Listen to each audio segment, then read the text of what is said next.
Violence erupts both outside of the Super Bowl parade after Kansas City comes back home to show off the trophy, and at a Waffle House and outside of Atlanta school, and wouldn't you know it, all three of those news stories disappear out of the news. So we're going to talk about why, some of the rest that came off of it, some of the details about this that make it inconvenient to the narrative, and how our friends on the left are going to try to use the gun debate as a main talking point through the election. So we'll go over some of that, what that means, and where we go with that.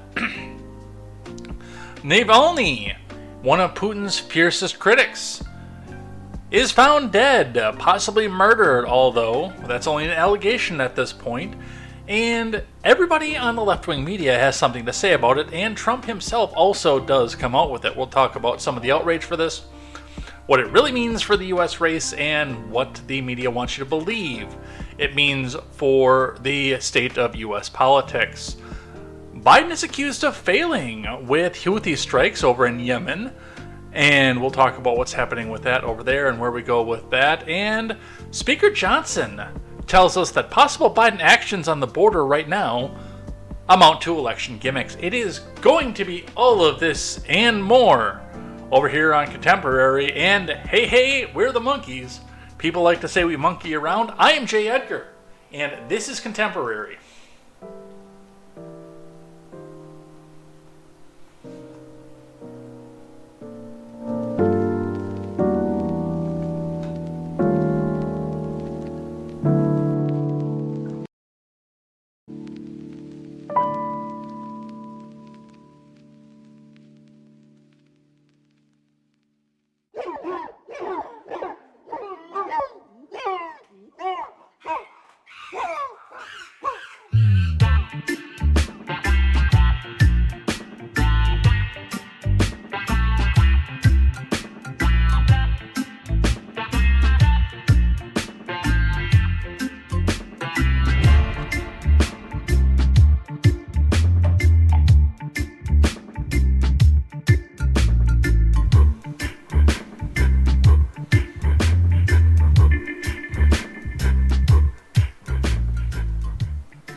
I want it on record that I did not plan to utilize Davy Jones's classic song, expressing the name of his band, right before we hear a song from the Donkey Kong Country soundtrack come out here. Well, all the Donkey Kong soundtracks, actually, because that is the same song remixed over and over again that they used even back in the original Donkey Kong. So, hey, they really are the monkeys, and I'm a guy who really likes 60s music. But we've got the makeup stream here to go with tonight. There's a bunch of stuff that we were not able to get to on Tuesday night. I think we're going to get to all of it. It's not anywhere near as packed as what we have here. I did add some things to things I like and things that I hate, and I did leave some stuff behind on things I like and things I hate as well. So plenty of content to go over here today. One of the things that I'm starting to notice, and I'm going to continue to do this, and I always said I would continue to do this as long as one person watched, but I mean, I would even go as far as to say, even afterwards, this is, by the way, this is a huge outlet to me. Like, I spend a lot of time fighting over on X and doing things like that, but just coming out here and getting this out here and making this statement, this is a huge outlet to me. And people do listen. I go and I track the Spotify and the audio platform replays. I track the YouTube replays, and it's an inconvenient time, like I said off of this, but there is some major fatigue going on in the political world. I can tell you that right off the bat. Did you guys see CPAC? And people are just showing a 5-second clip of empty chairs with no real context as to when in CPAC that was, but there are a couple things with CPAC, and I'm not using that as a regular news story, but there is the fact that it's really hard to get a conservative gathering of any type right now, because you know they're going to be FBI agents in it. They keep trying to do was it Blood Ties? Blood Front? I don't know what it is. It's some other front that they're trying to push for instead of Patriot Front at this point. that is going to be on the news stack for the day here. But I mean, with January 6th, with Charlottesville, I'm starting to question that narrative. There is a real thought that anywhere that conservatives gather in a large number, somebody's going to try to come out and pull a bomb threat, or try to get people to charge, or try to get some sort of mob mentality out of it. I wouldn't go anywhere near a large conservative gathering with a 10-foot pole. I'm a little bit surprised that nothing really happened in the Waukesha Trump rally, and that is the last big right-wing gathering I have been to. But there's also some fatigue to it. I mean, we have been doing nonstop outrage, anger, since a lot of people try and say that it started with Trump, and it started with the way that our friends on the left tried to do it with Trump. This started back in Obama's days. It really did.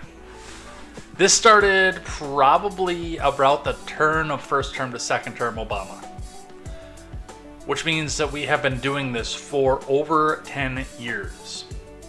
At each other's throats constantly outraged at every news story that doesn't go with our own team and our own camp. And I do think that there are people that are getting tired of it too. Some people have an outlet like this. Some people go and fight about it over on X, which, I mean, it's been hugely popular at some point here. But I think that there's going to be some fatigue with it as well. It's part of the coming down to one, sometimes 2 nights a week doing the news. While I miss doing a daily morning news show and helping people on their way on their commute to work, what I do now really has opened up the time for me to look at ways to, like I've been advising you people, from the point that Biden basically got elected and they told us that they were going to come back out and do it again. When I say elected, I mean selected as well. Get out there and prepare for 4 more years of Biden. Whether or not you believe, and don't be blackpilled and say that you can't change it, but prepare for it. Drop 10 pounds, drop a vice, pick up a new skill, and learn a new hobby, and find another stream of income.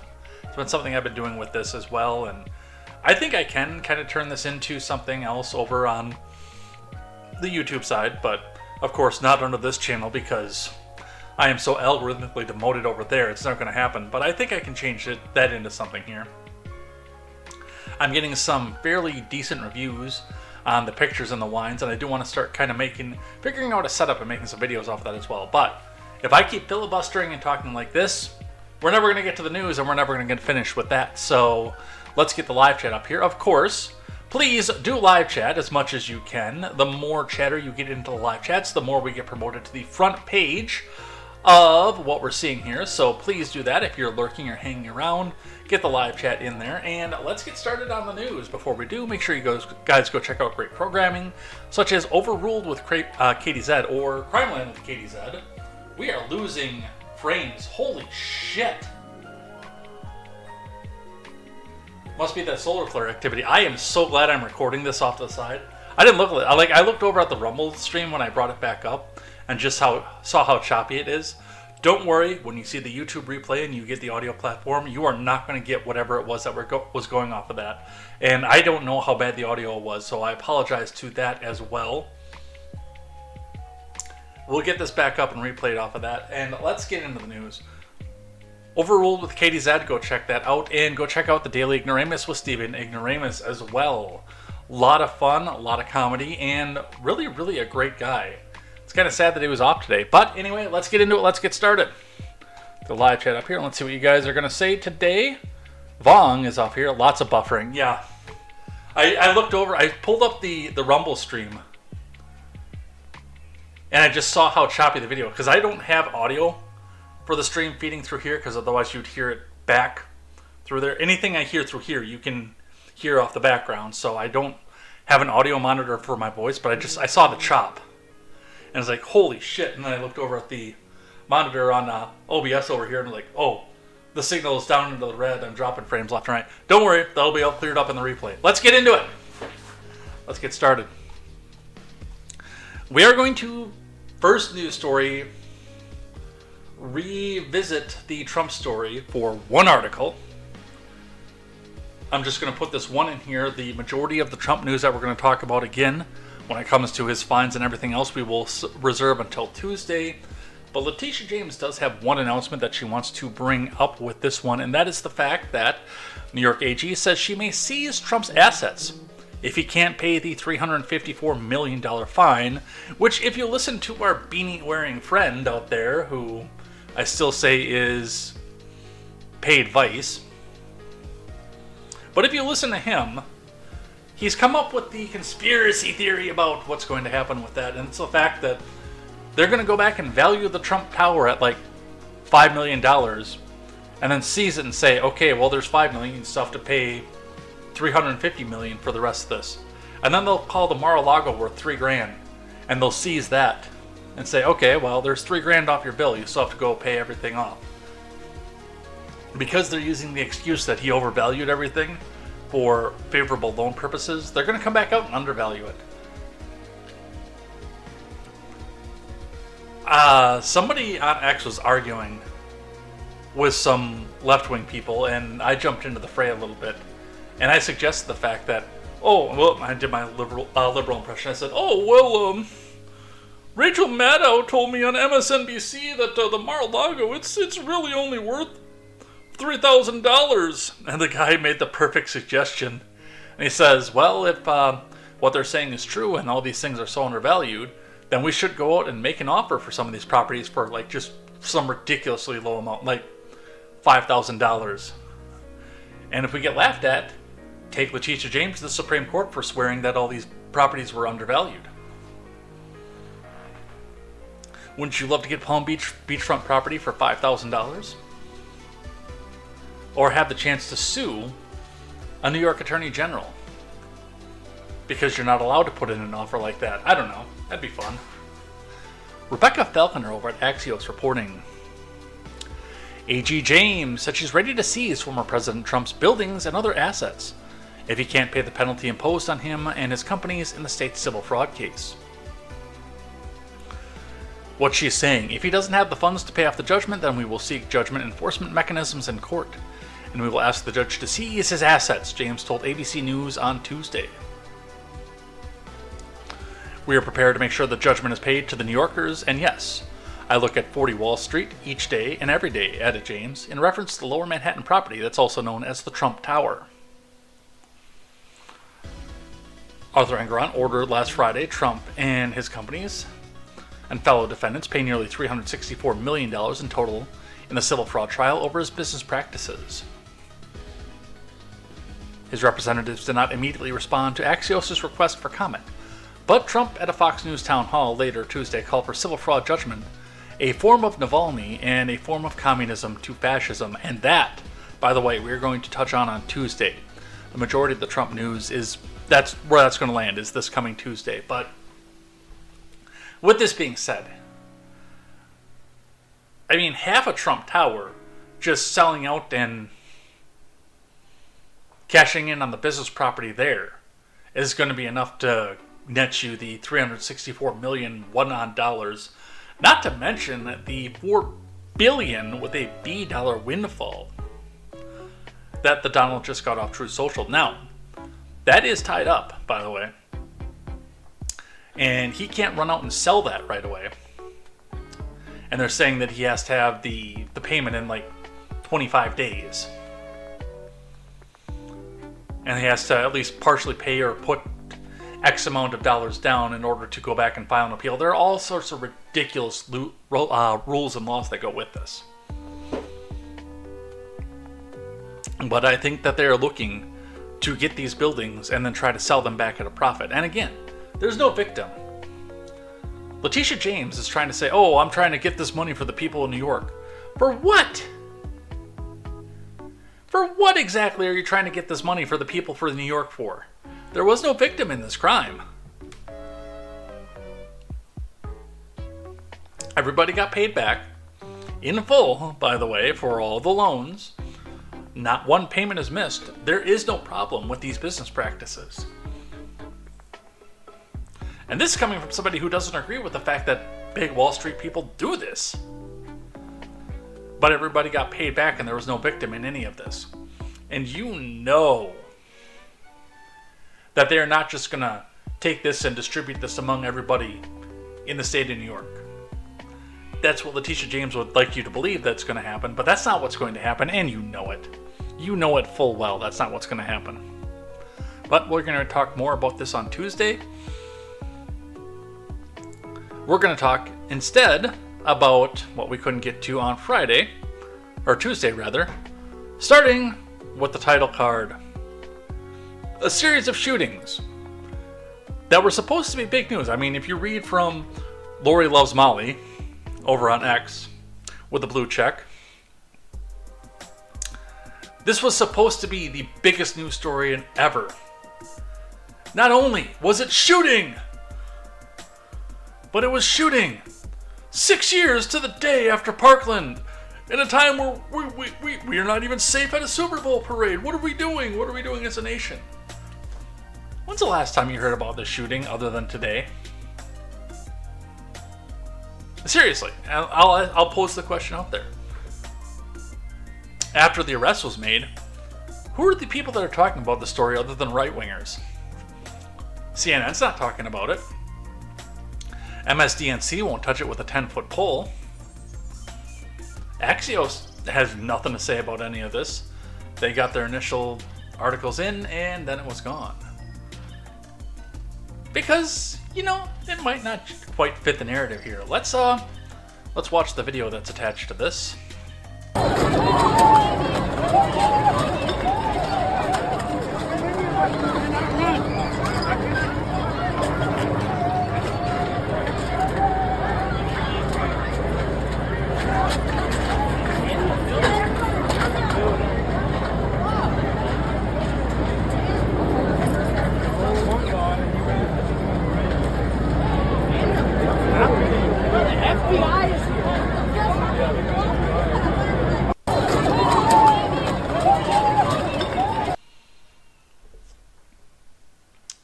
Lori tweets out with this, "My God! 6 years to the day after the Parkland school shooting. And now there's a shooting at the Super Bowl parade. This does not happen anywhere else." In the Trumpian all caps. "No matter how the guns were acquired or who got them, common sense gun laws are needed. Hashtag Chiefs Parade." But see, there's a problem with that narrative that you're trying to put out here, and that's the fact that this isn't the usual case, and that's part of the reason that this fell apart, where it was the straight white male who bought his AR-15 legally seconds before he went and shot up the children at the school. With evil and Nazism in his heart, he went and shot up the school. That wasn't the case in any of this at all. In fact, we will find out that the perpetrators broke common sense gun laws in order to acquire the guns and bring them down into the parade as well. So, let's read a little bit more about this from the Associated Press.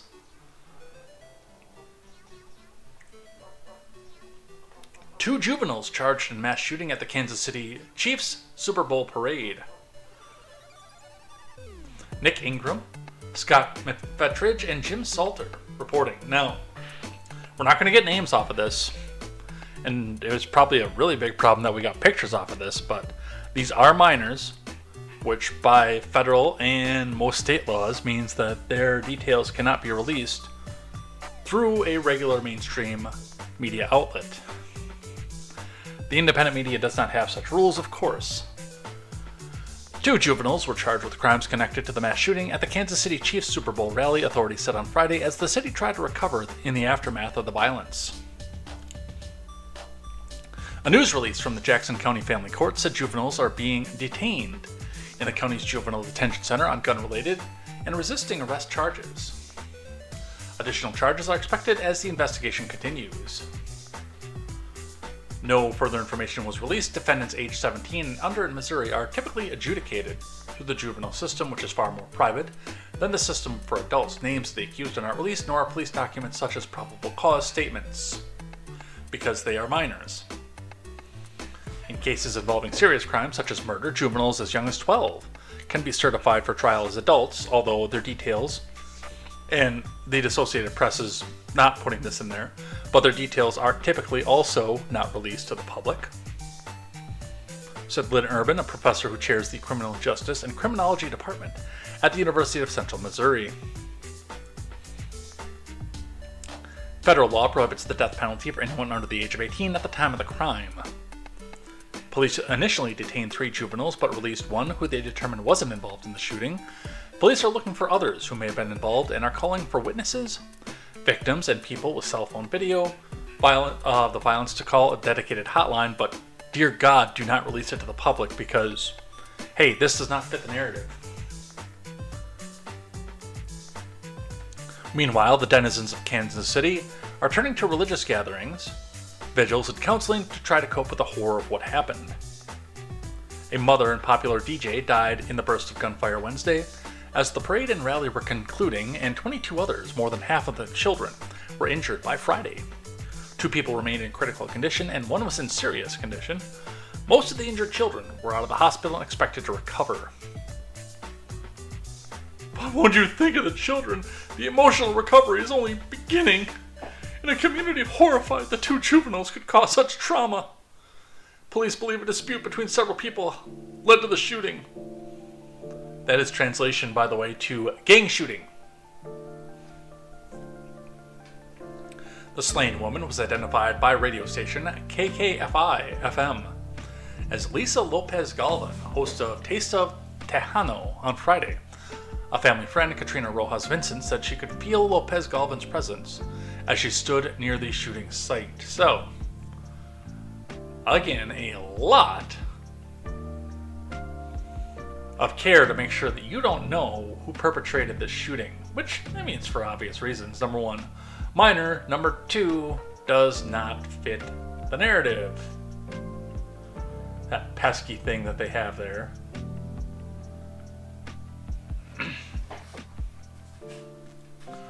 Let's look back at here, because it does look like we've got some extended essays over here. The Mogwai says a Thursday show. I'm more happy than a couple looking for in vitro treatments in Alabama. Oh, sorry. Baby mama drama just happens to be minors. Just happens to be. Utes, as they say. Vong says, Mogwai, that was a brutal one. Also, Alabama is heckin' based on IVF. We're going to talk about that later. While I generally believe in the ruling the Alabama Supreme Court came with, I have some problems with using the government to enforce it. And again, I can dichotomously see something as right and still be against the government using its force to enforce it. I'm very anti-government. And also, the only laws about firearms that have any common sense to them are countryside constitutional carry. Yeah, you don't want to do that in the urban area. For all people 18 and older who have not had that right stripped from them by verdict, finally sustained by court of their sovereign peers.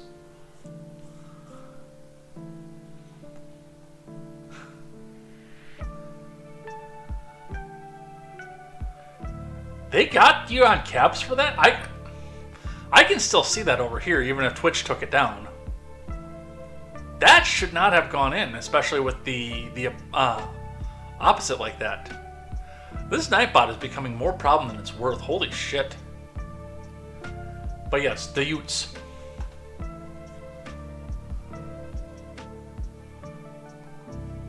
Yeah, that shouldn't have been picked up by that. The cap spamming gets picked up by that, but the alternate caps should not have. What the fuck? Alright, we gotta keep going. Otherwise, we'll be back here on Friday, and Friday should be Fallout Friday. Huh, look at that. You have your ad blocker on. Biden's supposed to meet the Navalny widow, by the way. We'll be talking about that. Actually, I'm gonna snag that here and put that down with our Navalny news.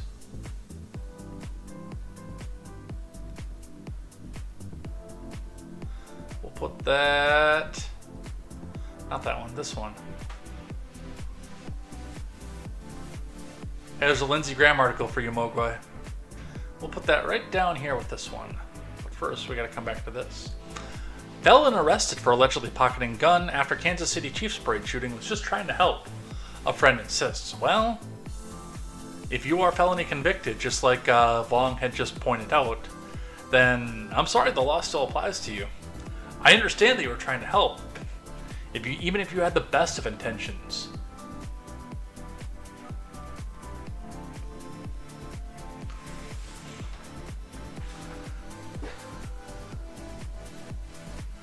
No, I still like the countryside better. I think that worked better in the urban areas, in the very, very urban areas, like north of Lincoln.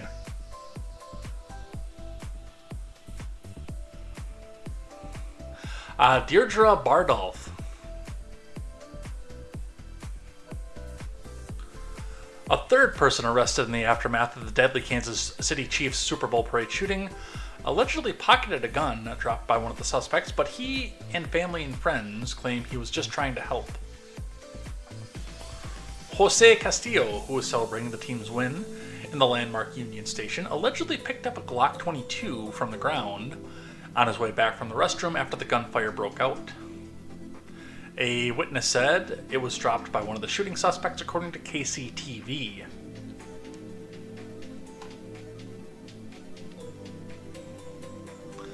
Soon after, police ordered Castillo, 36, to the ground.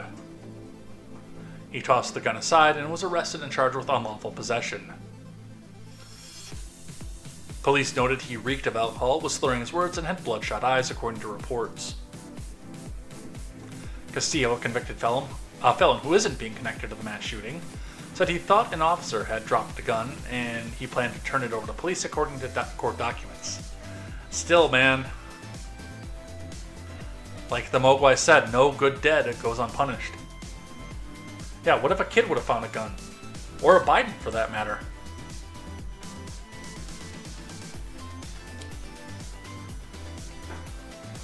I don't think we were anywhere near the altercation. He was just simply trying to walk out as everyone else. He stumbled upon that and picked it up. Well, from the sounds of it, he was probably stumbling a little bit too. A friend who was with Castillo at the parade told Fox 4 Kansas City he was just trying to help. Castillo was charged with unlawful possession of a weapon and remains behind bars, according to county records. He is being held on $25,000 bail. That's excessive. That is excessive.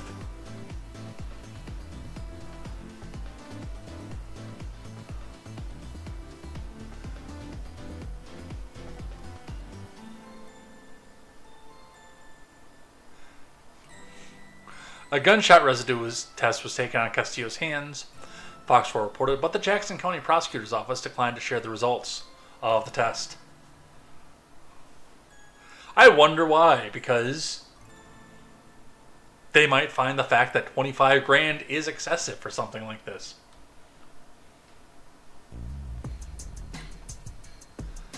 Two more arrested. This one came out today. I'm sorry, it was published yesterday, but I found it on the Daily Wire today. Two adults arrested, charged with murder in Kansas City Chiefs Super Bowl parade shooting. From Zach Jewell.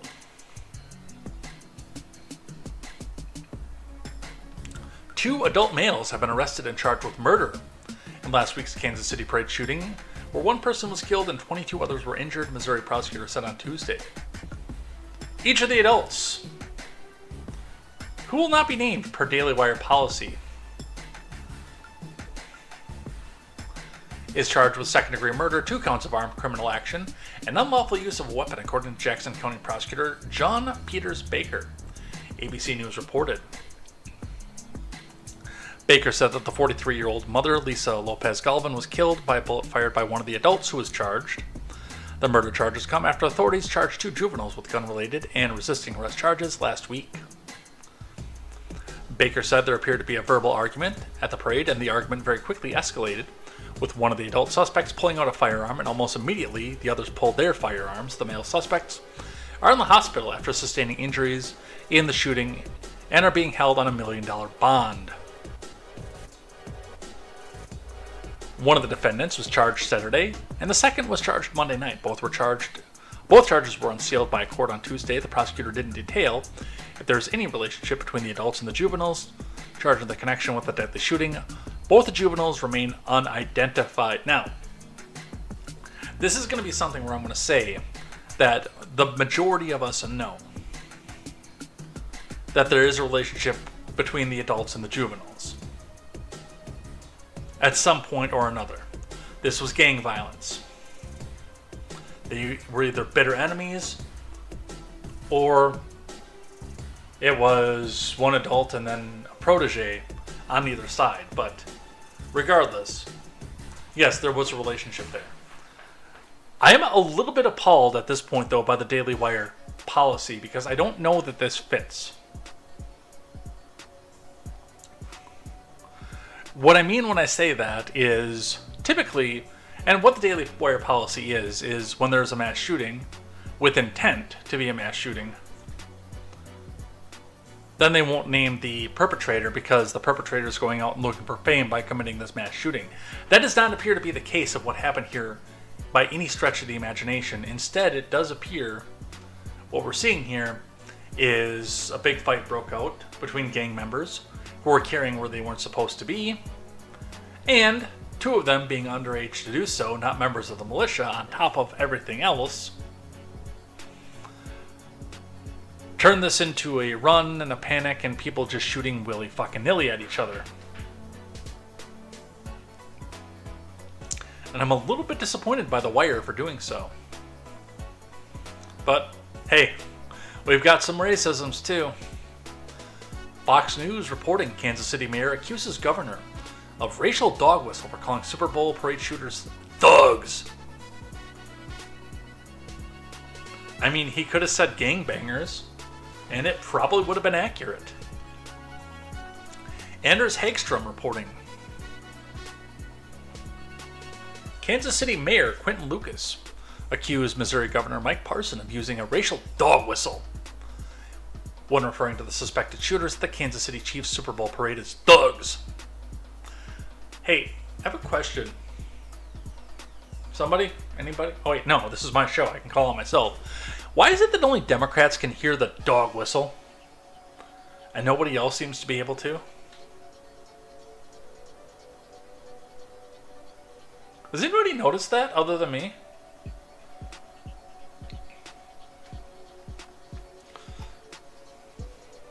We've got some dissent about the Nightbot here. The Mogwai says, "Hey man, what's this chill? Hey, it's one of those evil things, man." And Vong says, "Indeed, I'm being brutally oppressed by our cruel Nightbot overlords. We must band together in solidarity and overthrow the bourgeois AI and institute the dictatorship of the proletariat." Nicely done, by the way. Only then shall we have true freedom and equality. Alright, Lucas made the comment during an appearance on a local radio show Up to Date on Friday. He told KCUR host Steve Kraske that he has seen similar incidents of alleged racism time and time again. Following the shooting, Parson said, "We can't just let some thugs come, take over, and ruin what just happened." Looks like there is some video with this as well, but I will have to scroll back in the Post Millennials page. "I have respect for the governor. We get along well," Lucas told Kraske. "I disagree strongly with how he would describe that situation. I certainly think that it was criminal activity, it was lawlessness, and I think that's troubling, but thugs is a dog whistle in most classical sense." Let's open up the Post Millennial. We'll have to scroll back a little bit because this was put out on the 18th. And I mean, even with all that scrolling, we're only back 3 hours. Instead, we have to go back 4 days.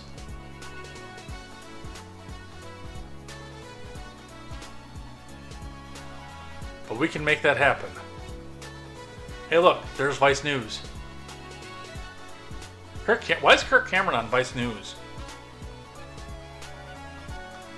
Alright, because Tim pretends to be a Republican.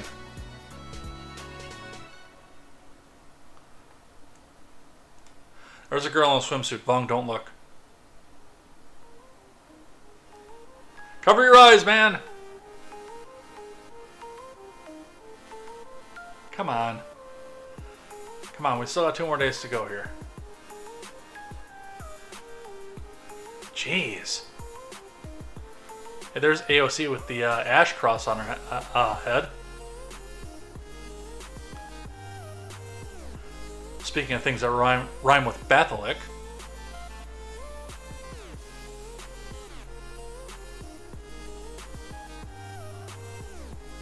Alright, the 18th we are on.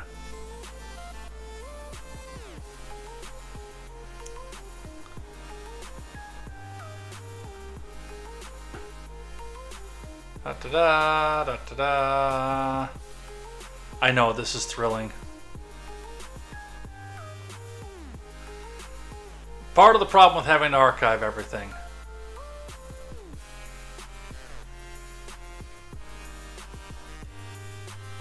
But it's still very important to do so. There we go. Calling the Kansas City shooters thugs is a dog whistle, according to Kansas City Mayor Quentin Lucas. He's going to join us later on in this program. After the shooting, he said, we can't let some thugs and criminals just take over and ruin what happened. I gather that's not quite your assessment of what happened that day. I have respect for the governor. We get along well. I disagree strongly with how he would describe that situation. I certainly do think this was criminal activity. It was lawlessness, and I think that that's troubling. But thugs is a dog whistle in the most classic sense. And I have seen this dog whistle time and again. There's this kind of giant conservative theory on social media now that the reason that mugshots haven't been shown is because the purported defendants are black. And if it were a white defendant, we would have just shown them. That is absolutely preposterous. There are protections to juveniles. Our city has a gun violence problem. He's going to join us later on in this program. After the shooting, he said, we can't. Yeah, your city does have a gun violence problem. But I'm pretty sure that you're not going to address it because you might be called racist if you do.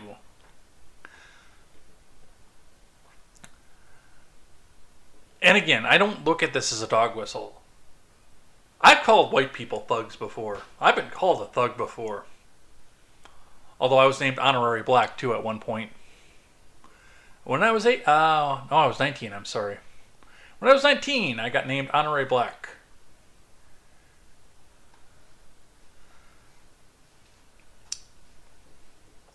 Alright. From the other side, the people who tackled them. Daily Wire reports 2 heroes who tackled suspected Kansas City shooter speak out. I didn't hesitate. It was just do it. Which is good because we do need more people like that. I remember, by the way, side note, I'm getting really distracted today. Maybe it's just because I'm hopped up on sugar. I had a whole bag of gummy butterflies right before the stream. There was an episode of Family Matters back in the day. Family Matters is a black sitcom from the 90s that was supposed to be set in inner city Chicago in spite of the fact that nobody on the cast acted like they were black people from inner city Chicago. It's where Urkel came from.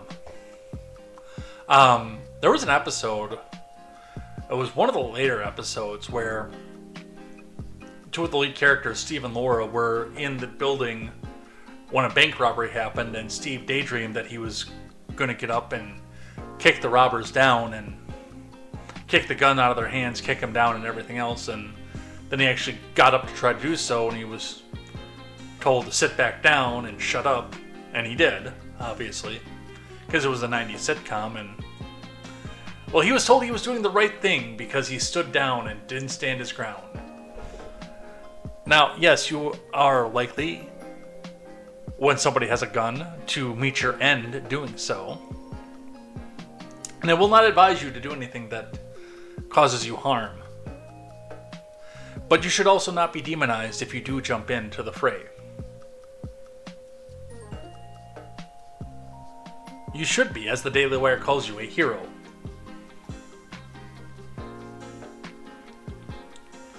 Two of the men who moved to tackle the alleged shooter at Wednesday's Super Bowl festivities in Kansas City spoke out on Thursday, saying that when they heard someone call for help, they didn't hesitate, which is good. Paul Contreras said that he first jumped into action when he heard someone else in the crowd calling for someone to stop a man who appeared to be trying to run away. I'm right here, and I didn't think about it.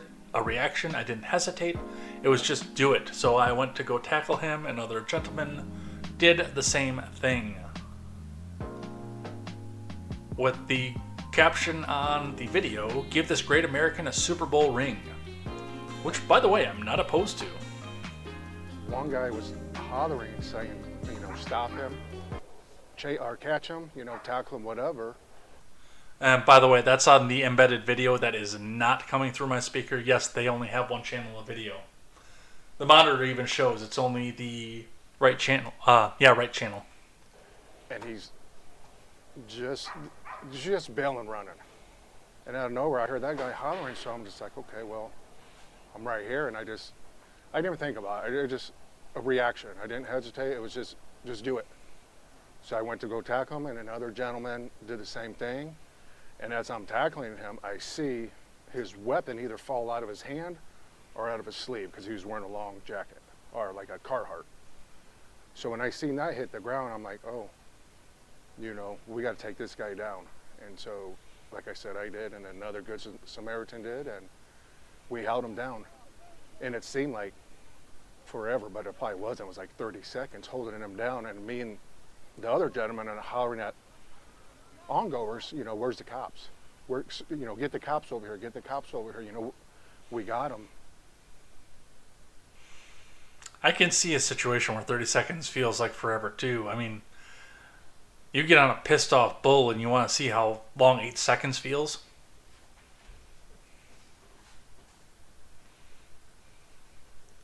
The alleged gunman kept fighting to get back up, Contreras said, but he and other bystanders who jumped on him were able to hold him down. I heard get him and I jumped and I remember thinking, I hope this is the person they were talking about. Trey and Carrie Filter, who helped take down one of the suspected gunmen and secure the weapon, speak out after the deadly shooting at the Kansas City Chiefs parade. Now are Trey Filter and his wife Casey, who took down a suspected shooter. First off, you want to say good morning to you both. Thank you both for being with us. And how are you both doing this morning? Good morning. Hey, thanks for having us. We're just super tired and a little overwhelmed with kind of everything coming to light, after yesterday. We're hearing about all the, all the victims, and it's a pretty sobering situation. Yeah, that definitely sobering, and something that should have been a celebration and turned into a tragedy. But Trey, what you did was actually really remarkable, both of you. You actually tackled one of the alleged gunmen. So please, can you talk us through that?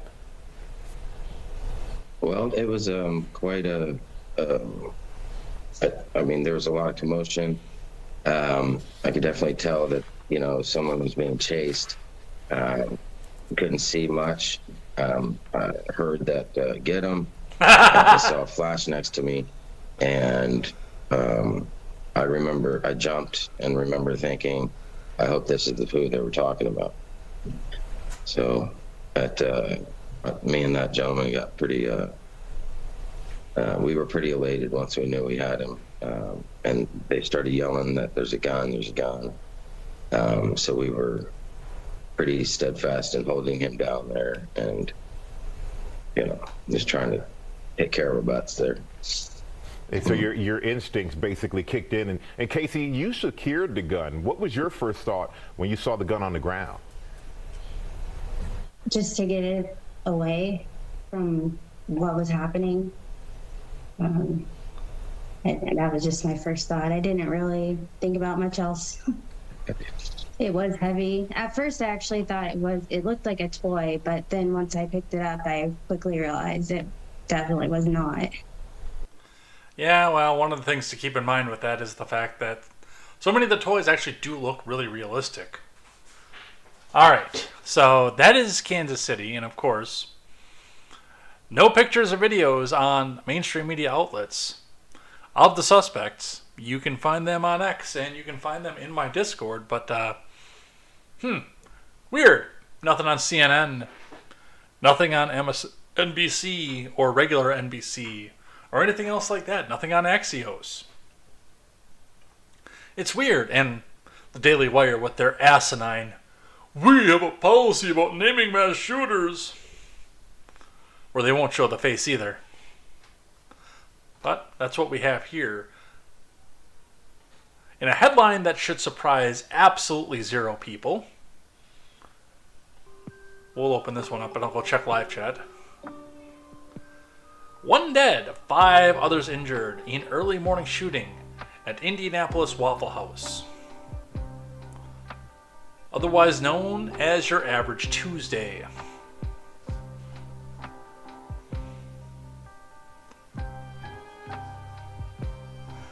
Yeah, I laughed a little bit about that one out loud while when I saw it out there. The Mogwai says, "Group of racists hold down young African American just trying to support his right to open carry against unjust gun laws against minors."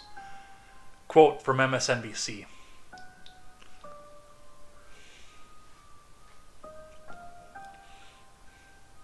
All right. Emily DeLetter and Jen Guadarrama for USA Today Network. At least one person has died and 5 others were injured in a shooting at a Waffle House on the southeast side of Indianapolis early Monday morning, police said in a news release. I didn't know they had Waffle House in Indiana. There is no Waffle House here, by the way, in Wisconsin.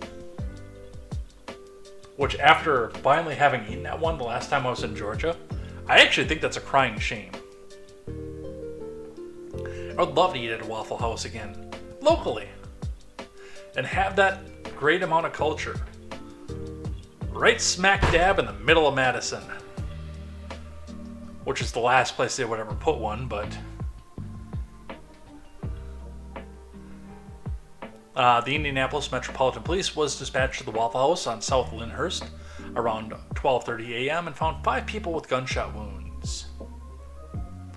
Police said the shooting began as an altercation between 2 groups in the restaurant, one of which was probably the kitchen staff, which then escalated to gunfire, although it was not clear if any victims fired shots, multiple outlets reported. Of the people shot, 3 men and 1 woman were in stable condition, and 1 woman was in critical condition. Police said they were transported by ambulance to area hospitals for treatment. Another victim, a man, was reportedly in critical condition, and he either took himself to the hospital or was taken by someone.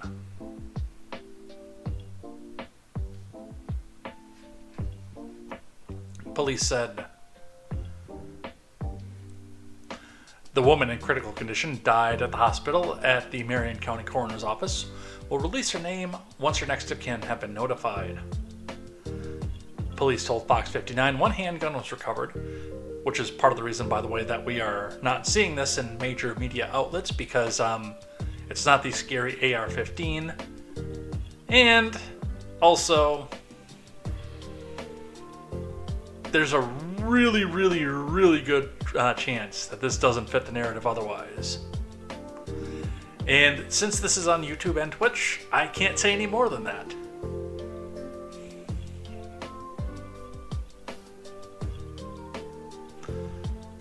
No arrests have been announced, surprise, surprise. A Waffle House spokesperson said they're referring all questions to law enforcement because of the ongoing investigation.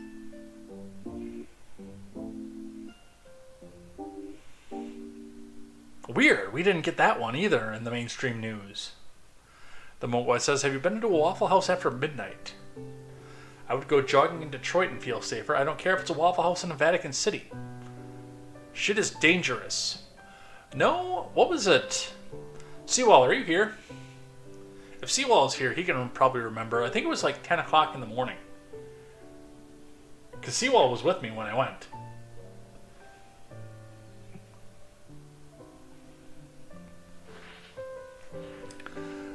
Bong says, I see the clientele of Waffle Houses graduated from using mixed martial arts for preemptive self-defense to using pew-pews. So uncivilized. Dude, that chair video was still insane. When the dude threw the chair at the waitress and she just caught it and flipped it. and set it back down on the ground. That was insane.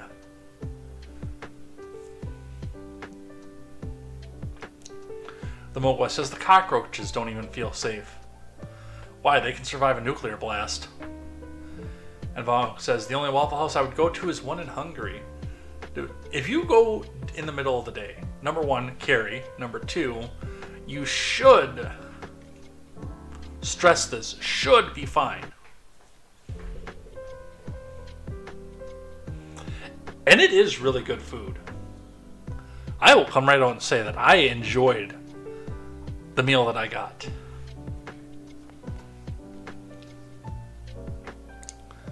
Let's talk about the other shooting news story that disappeared without a trace. But first, we have to refresh it.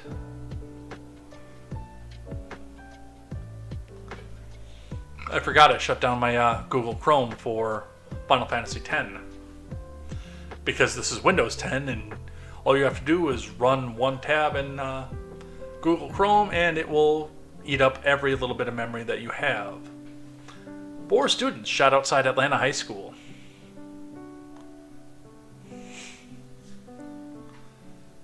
This is from Phil Helzel. 4 students leaving an Atlanta high school were wounded Wednesday when someone opened fire on them from a vehicle, the school district said. The students were shot at the lower campus parking lot outside Benjamin E. Mays High School shortly after dismissal. Atlanta Public Schools said none of the 4 had injuries that were considered life-threatening, according to the district. Atlanta Public Schools Police Department and Atlanta Fire Rescue immediately responded to the situation, and all victims were transported to the hospital and confirmed to have non-life-threatening injuries. No other students, faculty, or staff were injured, the district said in a statement. All events at the school were canceled, the district said, and the shooting is under investigation. Atlanta police said the school district, which has its own police department, is the lead agency in the incident. The safety and security of our students and staff are paramount, the district said. Authorities, in spite of the fact that children were shot and the suspects were still at large, did not provide a description of the vehicle used in the shooting. Because, again, this is probably not going to fit the narrative. Now, this would have been a huge news story if this had been a white perpetrator.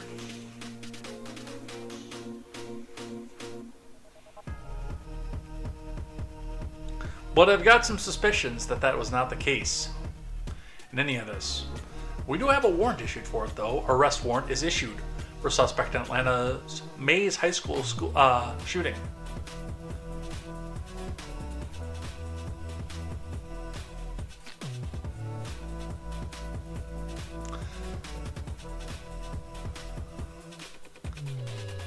This will be the important part later off of this.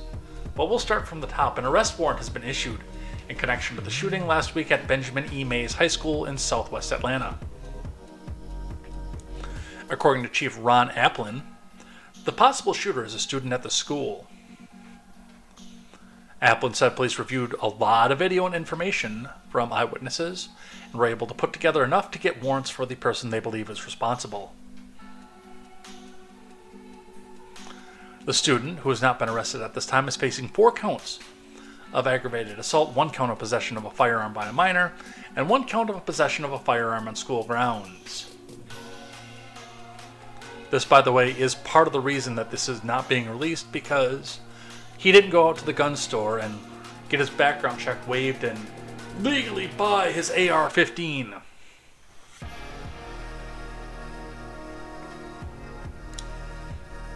Applin, here's the surprise part. Applin did not release any other information about the suspect.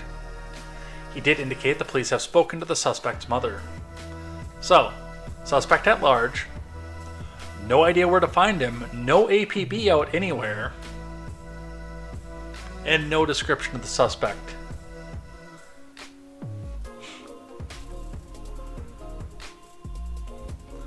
This also happened on the exact same day. Now this is part of the reason that I know this didn't fit the narrative. Because this also happened on the anniversary, the 6-year anniversary of Parkland. Not a peep from David Hogg. Not one.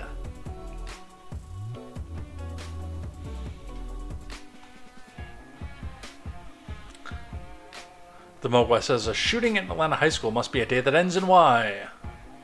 Marjorie Taylor Greene, protect us. All right. There are the shootings that nobody reported on. They're going to run on guns, by the way, for 2024.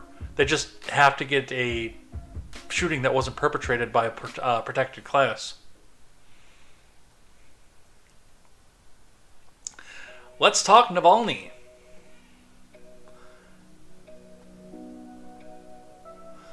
From the Associated Press to start with, Alexei Navalny, galvanizing opposition leader and Putin's fiercest foe, died in prison, Russia says. Died in Gulag is what I think that they mean. From Jim Heinz, Dasha Litvinova, and Emma Burrows.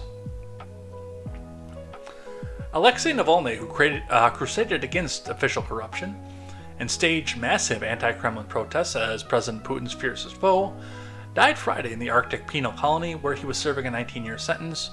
Russia's prison agency said he was 47.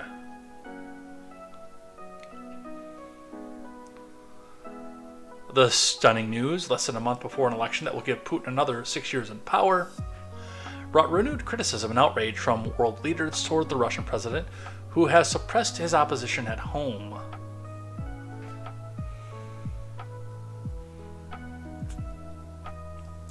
After initially allowing people to lay flowers at the monuments to victims of Soviet-era repressions in several Russian cities, police sealed off some areas and started making arrests. More than 100 people were detained in 8 cities, including Moscow, St. Petersburg, Murmansk in the Arctic Circle, Krasnodar, and Rostov-on-Don in the south of Russia. Do you think they named it Rostov-on-Don because Donald Trump is Putin's puppet? I bet you somebody at MSNBC thinks so.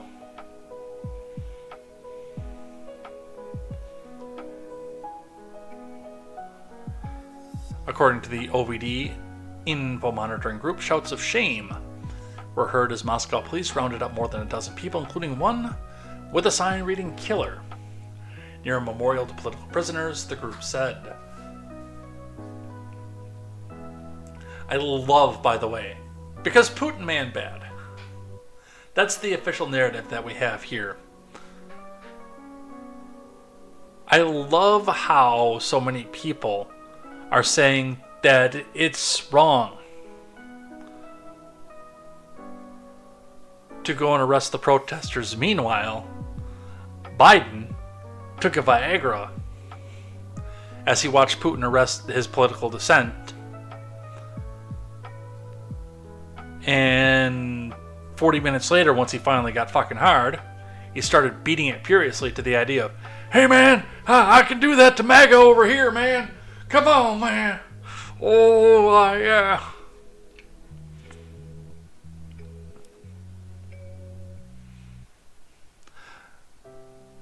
But there was no indication Navalny's death would spark large protests, with the opposition fractured, and now without its guiding star, as an associate put it. I reiterate my Joe Biden Viagra joke.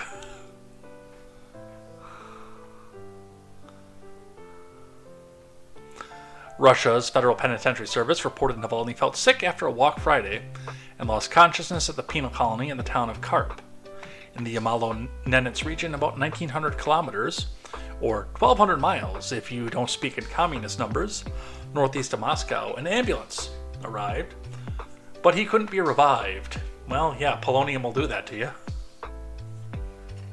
The cause of death is being established, it said. I don't think he used the revolver, Mogwai. That's really not Putin's style. That was probably, like I just said, polonium. Polonium in the food, and you go to sleep now. You will feel better once it is all over. Not that he would have done it himself, but yeah. But all these protests and all these people coming out and saying that it's evil Putin. who took out his political opposition, are the same people who would do the same thing to their political opposition. It's the Democrats who are saying that Navalny was their guiding light. Navalny was a populist. Navalny is probably closer to Donald Trump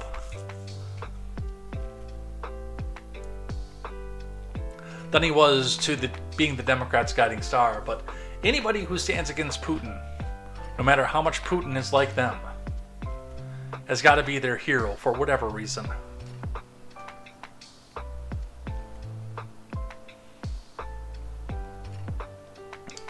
Amy Klobuchar weighing in the dumbest possible way, of course.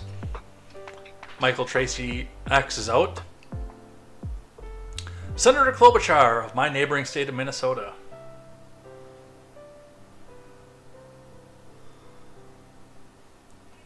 says, avenging the death of the hero Navalny means passing the Ukraine funding immediately. Oh, what a surprise there. Again, Navalny was not a proponent of the war in Ukraine. He was backing an anti-war presidential candidate. They're hijacking his death for legislative purposes. No, they're hijacking his death for propagandistic purposes.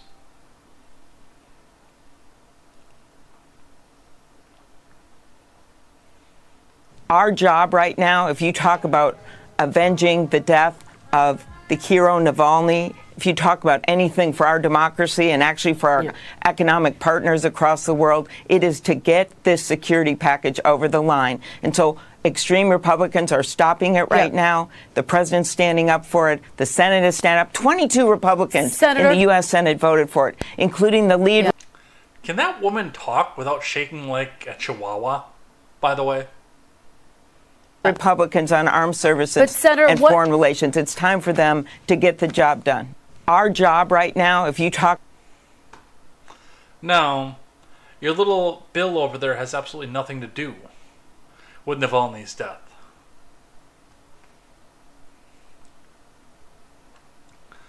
Trump, his reaction, they're going to come back out and say that he did everything wrong and he's Putin's puppet this and puppet that and everything else that's going to come out with that. Axios reporting, Trump's big Navalny omission, Haley blasts absent Putin critique. And we'll get over how stupid this is in just a moment. The Mogwai says, no amount of Viagra will bring that thing back from the dead. You need a medium to beat that chicken.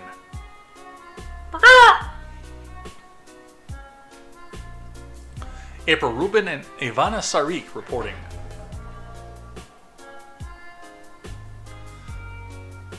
Nikki Haley on Monday blasted former President Trump's first public comments on the death of Russian opposition leader Alexei Navalny, slamming the frontrunner's failure to condemn Russian President Vladimir Putin.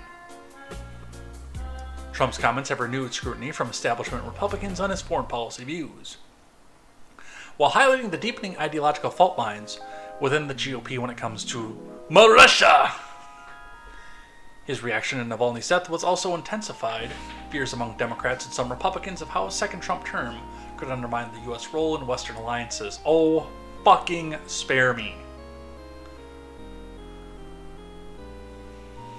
On Monday morning, 3 days after Navalny's death became public, Mr. Trump broke his silence on Truth Social, saying the death made him more aware of what is happening in our country. Yeah, that's the real reason Democrats have the problem with it.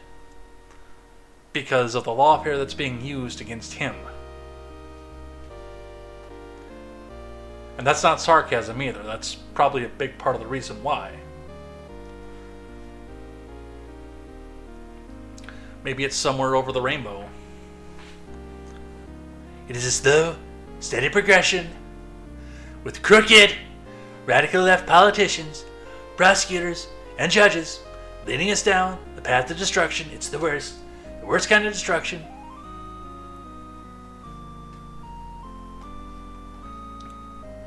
Haley took to X Monday to say Trump should have condemned Putin for being a murderous thug or praised Navalny's courage. Why?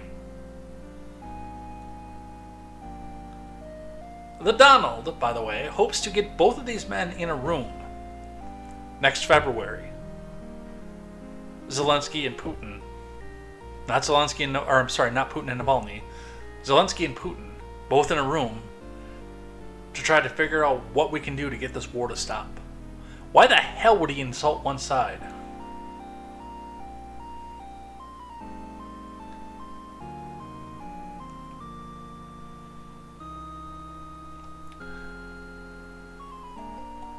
Instead, he stole a page from Liberals' playbook denouncing America and comparing our country to Russia, added Haley, former U.S. ambassador to the UN. Oh, Jesus Christ.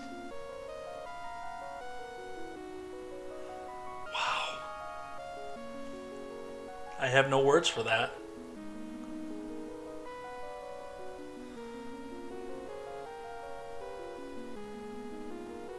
Western political figures, including Haley and President Biden, have widely pinned Navalny's death in Russia custody on Putin, who has long been accused of violently retaliating against his critics. Yeah.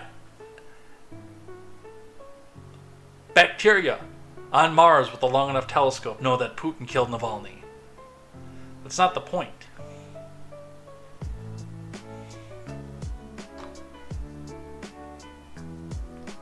And we've got Liz Cheney news on this too, but we'll be talking about that a little bit later here.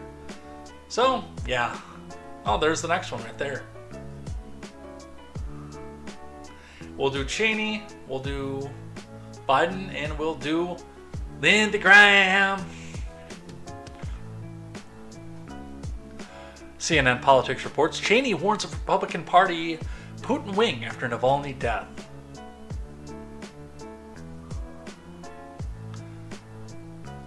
We're going to watch this one. I'm not even going to try to describe it. We're going to watch this one. And that's totally not just because I have to pee.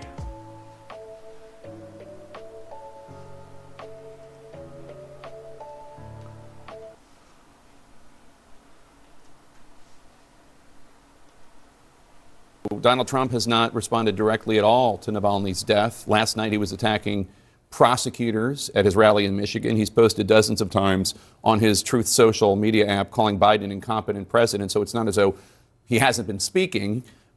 This is the likely Republican presidential nominee, Donald Trump. How do you feel about the fact that he has not said one word about Navalny? He's had harsher words about Letitia James, the Attorney General of New York, than he has had about Vladimir Putin. Yeah, I mean, look, Donald Trump, as you pointed out, said just a few days ago that he had told a NATO ally that he would encourage Putin to do whatever he needed to do, whatever he wanted to do. He's basically made clear that under a Trump administration, the United States is unlikely to keep its NATO commitments. And I think that Republicans who understand the importance of the national security situation, who continue to support him, are similarly going to be held to account. You know, when you think about Donald Trump, for example, pledging retribution, what Vladimir Putin did to Navalny is what retribution looks like in a country where the leader is not subject to the rule of law. And I think that no commentary at all on the fact that retribution also looks like your DOJ trumping up charges and people literally running on, we're going to take this guy down. But no, that's not retribution. That we have to take Donald Trump very seriously. We have to take seriously the extent to which, you've now got a Putin wing of the Republican Party. I believe the issue this election cycle is making sure the Putin wing of the Republican Party does not take over the West Wing of the White House.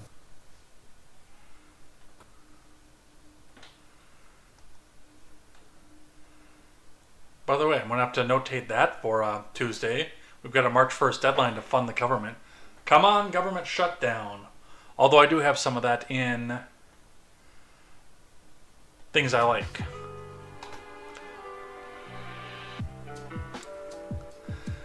Biden weighing in, CNN reporter, of course leading him, asked Biden if Navalny's blood is on the hands of the House Republicans for blocking Ukraine aid.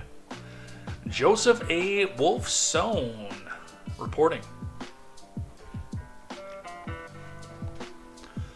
A reporter for CNN suggested the House Republicans have blood on their hands following the death of Russian opposition leader Alexei Navalny, a notion that even President Biden didn't agree with.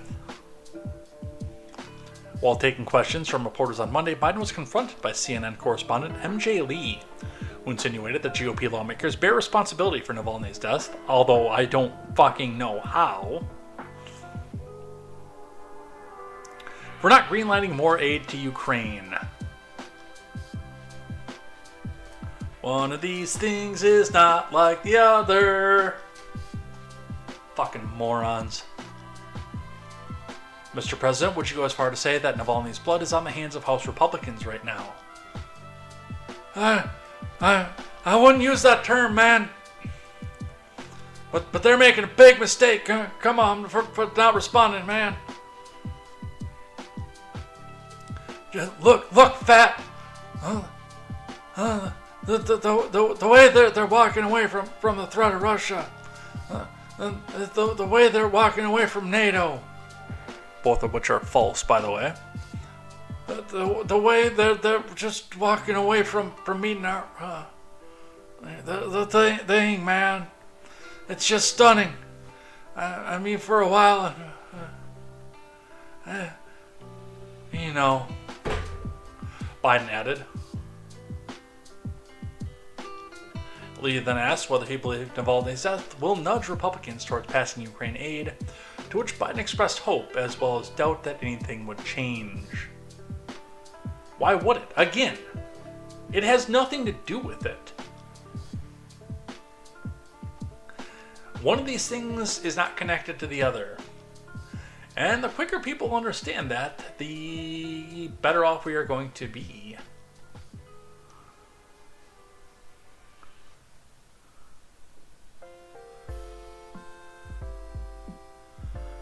Let's see. I believe we are back in the USSR. You don't know how lucky you are. Don't like Putin take the drink orders. Just saying. Yeah, that polonium. It's got to get a little bit of a hit to it. Lindsay doesn't pillow fight to the last article. Well, we'll see. The immature part of me chuckles at the Putin wing. Stretch Armstrong couldn't make that long of a reach, yeah? You're correct on that. Alright, from the Daily Wire, Linda Graham! You're gonna pay a heavy price for murdering Navalny, sugar. Daily Wire News, no author given.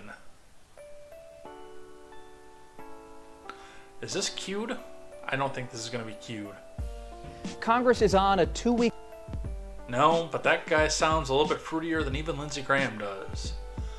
Lindsey Graham said over the weekend that Russian President Vladimir Putin would pay a heavy price for allegedly murdering Russian opposition leader Alexei Navalny, who is known for leading anti-corruption efforts in the country. Look, baby, if you're Putin, I want you to know that we're going to pull the plug. No, not that plug, not the one that's where I can't mention. On Ukraine. We're going to come after you, sugar. We're going to come after you. We're going to make your country a state sponsor of terrorism. You're going to pay a heavy price for murdering that brave man. He was so brave. He was so brave, I wish he was out of the closet. Graham made the remarks during a Sunday CBS News interview with Robert Costa on Face the Nation. When asked about support for another bipartisan bill that lawmakers are working on to address immigration and provide foreign aid to several countries, including Ukraine, that is not a bipartisan bill, by the way.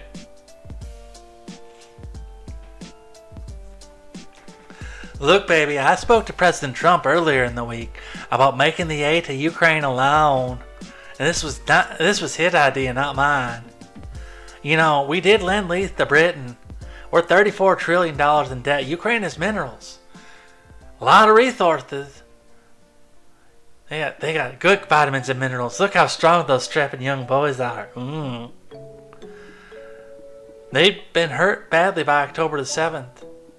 Taiwan is a pretty rich nation. Those young boys, they don't tell. They don't ask and they don't tell. Why don't we do this? Make a favorable loan to all three of these allies. Let them pay up. They'll pay us back when they can. And they can pay us back in special ways, especially the men. Because we're $34 trillion in debt, sugar. That's the Trump idea.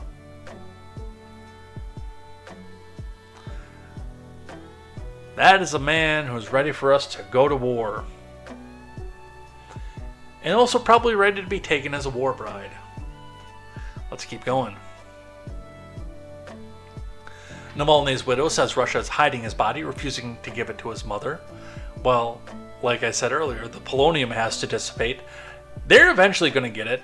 They will get the body. There's no doubt in my mind about that. But it's going to be a few weeks until the poison subsides. From Imtiaz Tiab, Tucker Reels, and Emmett Lyons. Adding to the anguish felt by the late Russian opposition leader Alexei Navalny's family, his mother and his team have reportedly been denied access to the body, and told by investigators that the official probe into his death is being extended. It's unclear how long it'll take.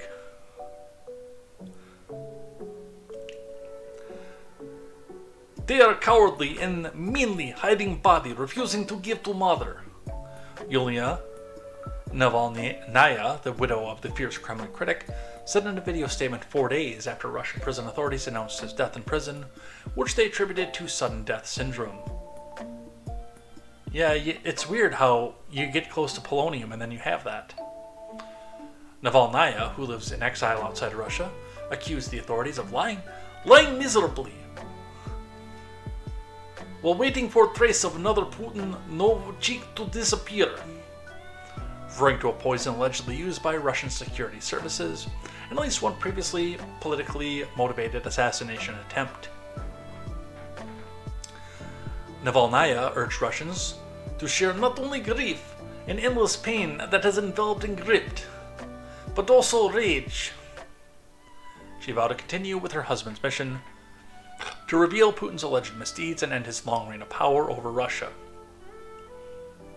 I don't think you have to reveal the misdeeds. I think we're all pretty familiar with those at this point.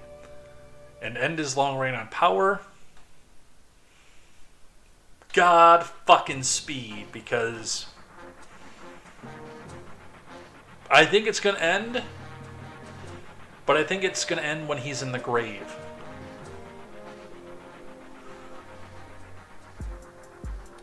That is my Lindsey Graham impression, just like this one. The Mogwai, with his Lindsey Graham impression. Glory, glory, glory, hole, hallelujah. Except I think Lindsey Graham likes the ones that don't fit in the glory hole.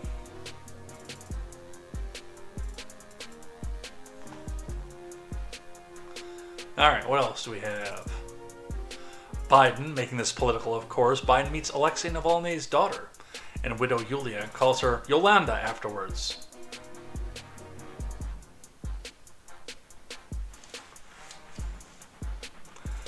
Because of course he did. Because why the fuck wouldn't he?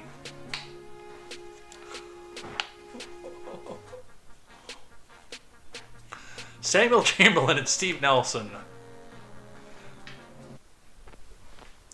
President Biden met Thursday in California with the widow and daughter of the late Russian activist Alexei Navalny, before appearing to botch the name of the heroic opposition leader's wife in a later statement to the press.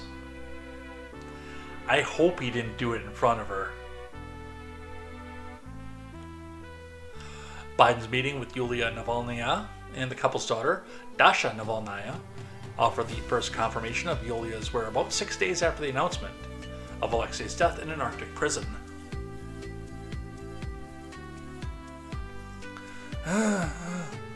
This morning, man, I had the honor of meeting with Alexei Navalny's wife and daughter, man.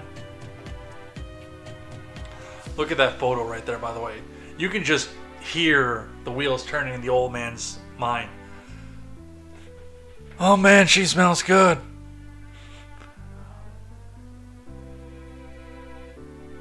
What kind of conditioner do you think that is, man?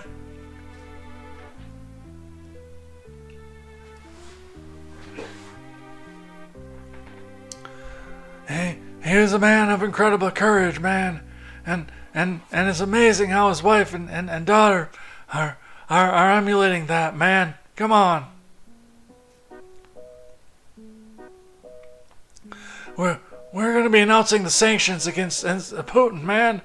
who's responsible for his death, which you have no proof of. Again, we all know that, but you're doing this in an official capacity. You're laying out punishment without due process of law. The rest of us are speculating on a webcam. Not to mention the fact of, hey, what do you plan to do? Because they can trade oil with China, and Eastern Europe at least, if not the whole of Europe, is still dependent on them because you cut off the gas flow from fucking Texas, you moron.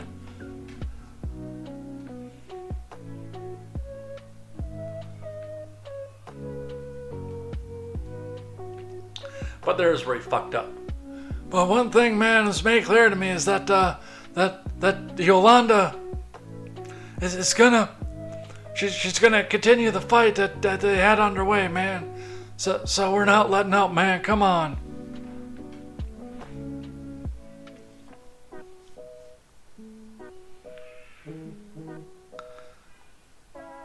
So there you go. Biden again. More Russia news. From CNN, Russia attempting to develop nuclear space weapon to destroy satellites with massive energy waves, sources familiar with intel say.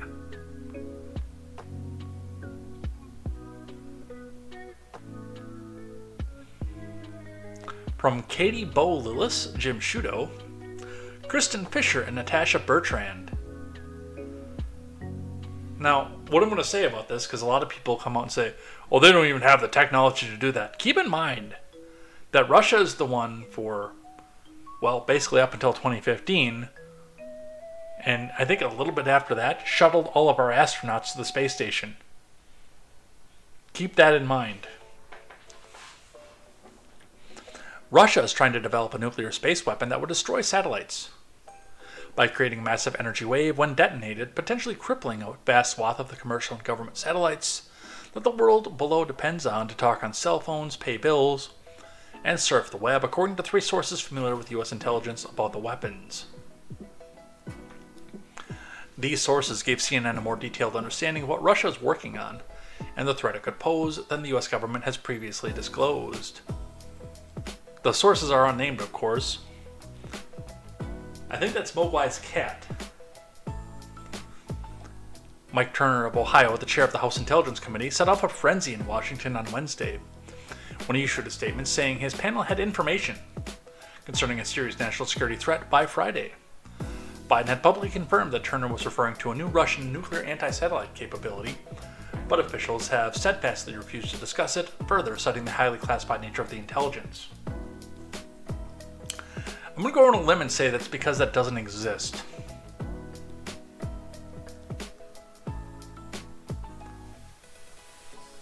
Now, would this be devastating if it happened? Oh, hell yes. In fact, it would probably be one of the most devastating attacks out there. This would be full-out cyber warfare, shutting down a vast swath of our communications, both civilian and military, and yes, what a lot of us depend on. Part of the reason I'm trying to figure out how to do things like wine make and work from scratch from memory. And keeping some cash on hand, which as a millennial I rarely did for a long time.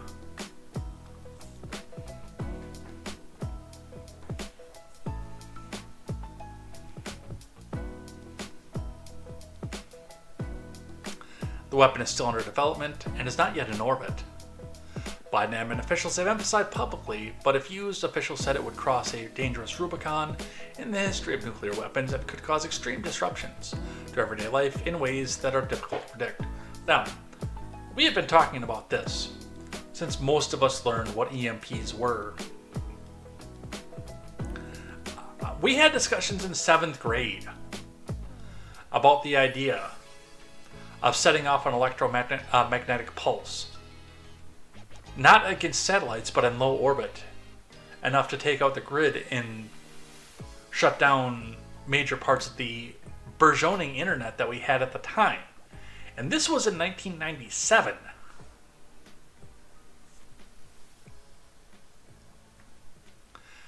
But this has been an idea for a long time. Instead of going out and causing all the deaths and causing so many people to die instantly by dropping a nuclear weapon in the middle of New York and Chicago and LA and various other places, and the rest of us having to play Fallout in real life. Actually launching a nuclear weapon and disrupting communications, electricity, and a host of other things, especially as computerized as our cars are getting. Shutting down commerce on top of it all. You can't run a truck after an EMP, at least any modern one that's going down the road. I do know where there are a lot of still old mechanical diesels out there. That could get us at least up and going. But even that's going to take you some time to go back and get started up after the EMP fries the battery.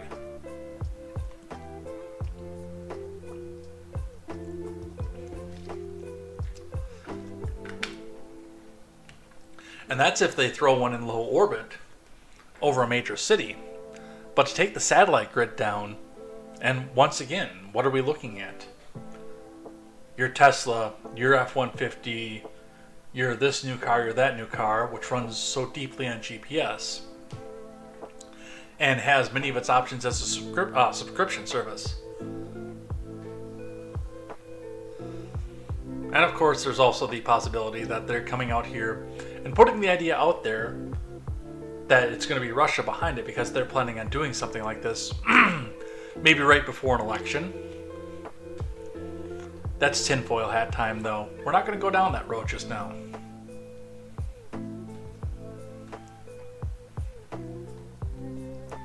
From Axios, U.S. military says it struck a Houthi underwater drone for the first time. From Rebecca Falconer. Why do the Houthis have an underwater drone?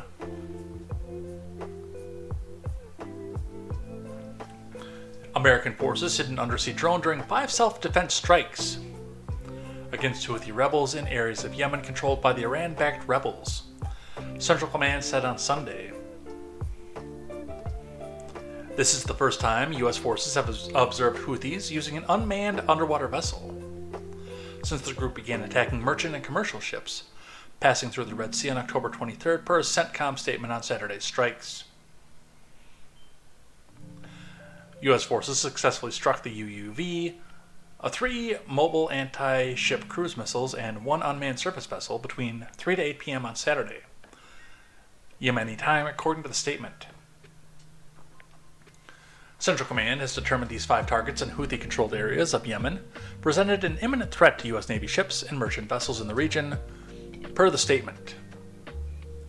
These actions will protect the freedom of navigation and make international waters safer and more secure for the U.S. Navy and merchant vessels. You know, it's funny when I hear statements like, what we just did will protect this group and that group and our operations of this and that. It reminds me, I looked at this history book this one time, and it was the weirdest thing. The good guys always won. Has anybody else ever noticed that?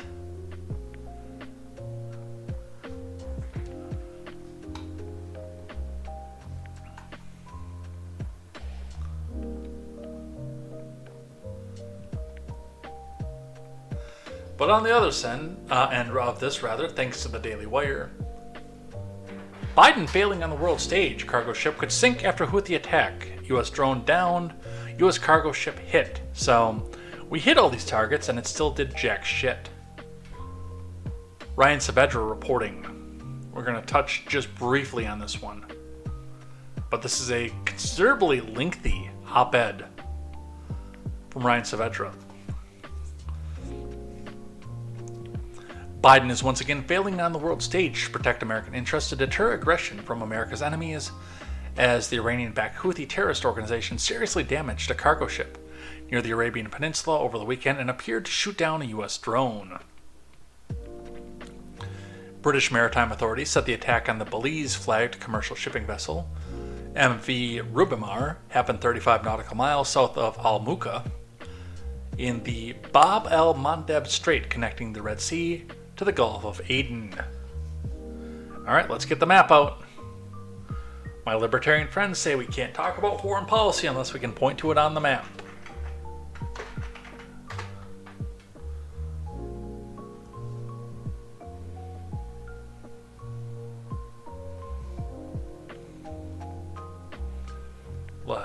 let's bring this over here. We've got the Gulf of Aden. And there's Aden, by the way. There is the Strait. And there's the Red Sea. So it looks like where the Houthis struck back was pretty well right in this region.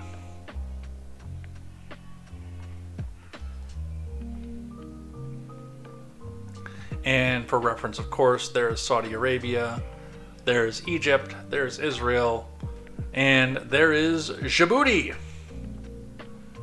which I still love to say out loud. That is one of my favorite country names to say. I am a connoisseur of Djibouti.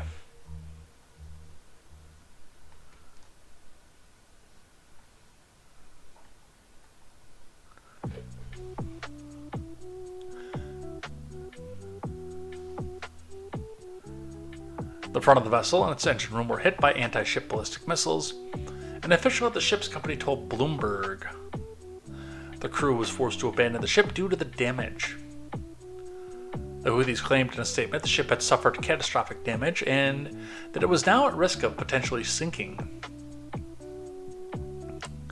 The ship security firm LSS SAPU told the BBC, "We know she was taking in water. There is nobody on board now. The owners and managers are considering options for towage." These successful missile strikes represent a new escalation in the region by the Houthis, as this marks the first time that a crew has been forced to abandon ship because of the level of damage sustained from one of the group's terror attacks. But don't worry. Biden struck a Houthi underwater drone for the first time.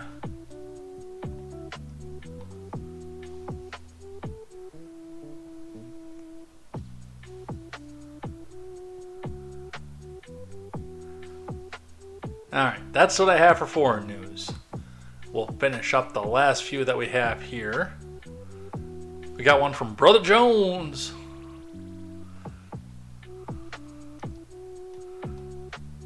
Brother Jones, Representative Justin Jones, says, just left an event honoring a black sorority and spoke of the need to unite against the rising tide of white supremacy. Only to, conveniently, be confronted by Nazis marching through downtown Nashville. This is exactly what my Republican colleagues' hate speech is fostering and inviting. Watch the video. They are literally having a Nazi march. Here in downtown Nashville. White supremacists talking about white supremacist neo-Nazism, talking about deporting folks and just racial hatred. This is what we're seeing here in Nashville. They are literally having a Nazi march. So you've got this camera, this 4K camera, by the way, that's got your face clearly in image. You could very, very easily turn around, walk over there, and grab the mask off of one of these people and expose them for what they are. But, well, number one, you'd get hit with an assaulting a police officer charge, and with the swarthy tone of your skin, I doubt that you want that. You can't assault a federal agent, you can't pull the mask off. And once again, by the way, and you're just stopping the video after 17 seconds with what's happening here. You're not making an attempt to follow the parade, see what cars they go and get into, or anything else like that. That is one of the big reasons that I have so much problem with this, is the fact that they never ever attempt to expose faces, plate numbers, rental company, rental car, because I'm sure a lot of them are bringing rental vehicles. And the one time we did get the vehicle details, funny enough, there was no license plate on it. We will read one from NPC News.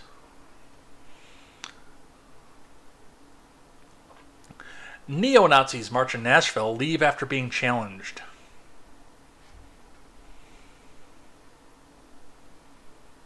From Tavleen Tarrant and Dennis Romero. A small group of neo-Nazis marched into downtown Nashville, Tennessee on Saturday, drawing a few vocal opponents and ultimately leaving following a challenge, police said. The demonstrators, all jacked, fit, built men, wore red long-sleeve t-shirts covering up any tattoos that they have, and black pants. Some carried black Nazi flags, according to verified social media video from the scene. Neo-Nazi demonstrators carried flags with swastikas, walked around the Capitol and parts of downtown Saturday afternoon, Nashville police said in a statement. No arrests were reported, and the group left in a U-Haul box truck that ultimately exited Greater Nashville, police said, indicating the demonstrators may have been from out of town. Well, yeah, they had to get the rental back to Virginia, back to McLean.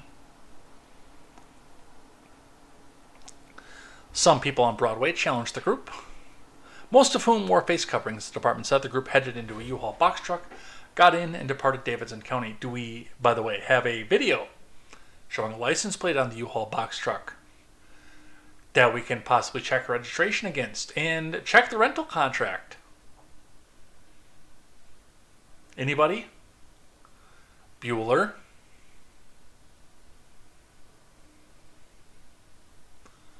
Marchers' red shirts included the words Blood Tribe, a federal mandated group founded in earnest in 2021 by former Marine and current federal agent Christopher Polhaus, according to Anti-Defamation League.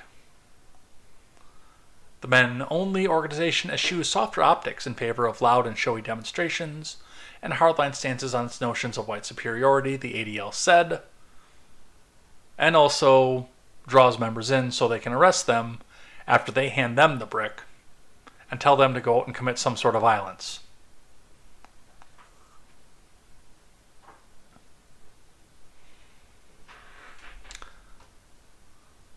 They're feds.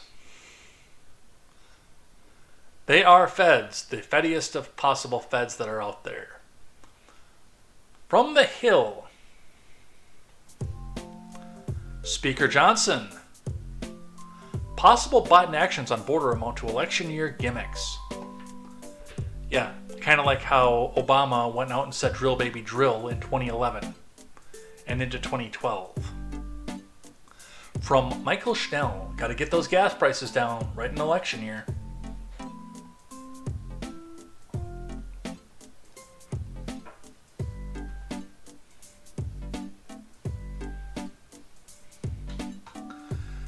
Vong says, I couldn't even understand the chanting over his whining, so I don't even believe these were neo-Nazis. I think that there were some neo-Nazis among the group, but the people who led the charge were the federal agents who were later going to arrest the neo-Nazis. But they'll get a nice big photo op first, and the mainstream media can come back and yell about my evil hate speech from the Donald Trump wing. Speaker Mike Johnson on Thursday said reports that President Biden is considering using his executive authority to address the situation at the southern border amount to election year gimmicks.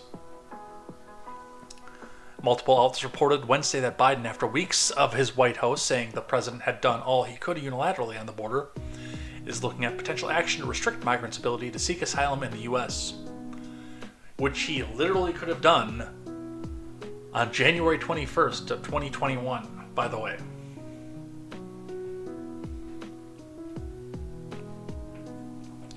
Johnson's been hammering Biden for months to use his executive authority to improve the circumstances at the border, including a December letter that urged him to immediately take executive actions available to you under the existing immigration laws to stem a record tide of illegal immigration.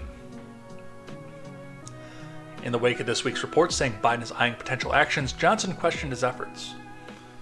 Now, in an election year, after the president surrendered the border to cartels and smugglers, after tens of thousands of Americans have tragically lost their lives due to fentanyl poisoning, after countless accompanied minors and young people have been subjected to human trafficking, and after millions of illegal aliens have been scattered by the Biden admin throughout the country, the president suddenly seems interested in trying to make the change, using the legal authority that he claimed until recently didn't exist.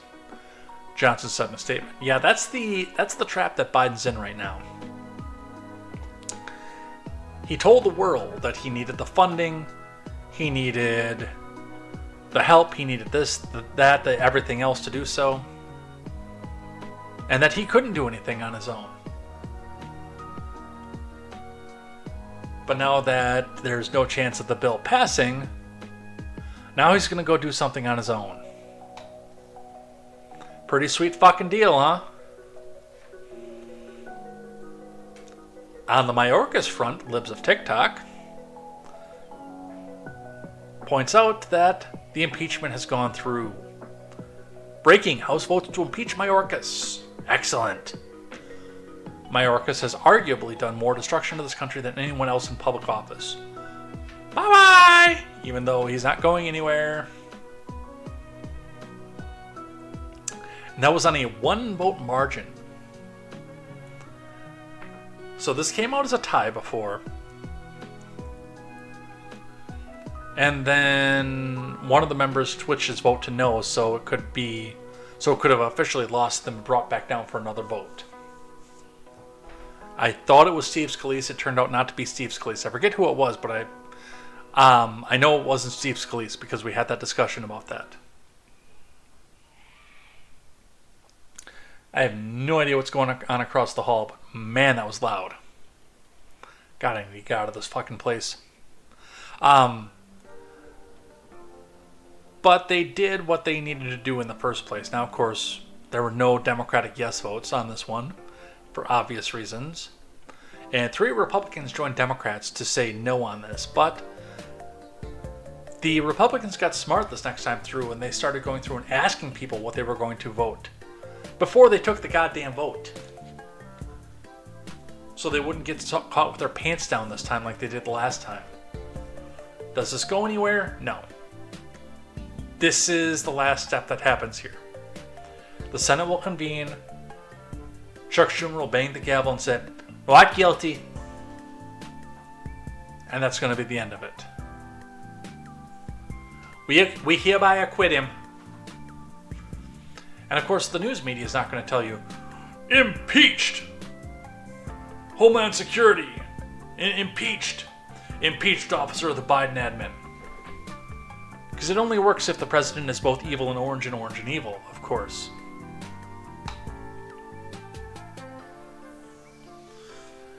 And before we go on to things I like and things that I hate, we've got a pair of articles on the frozen embryos case.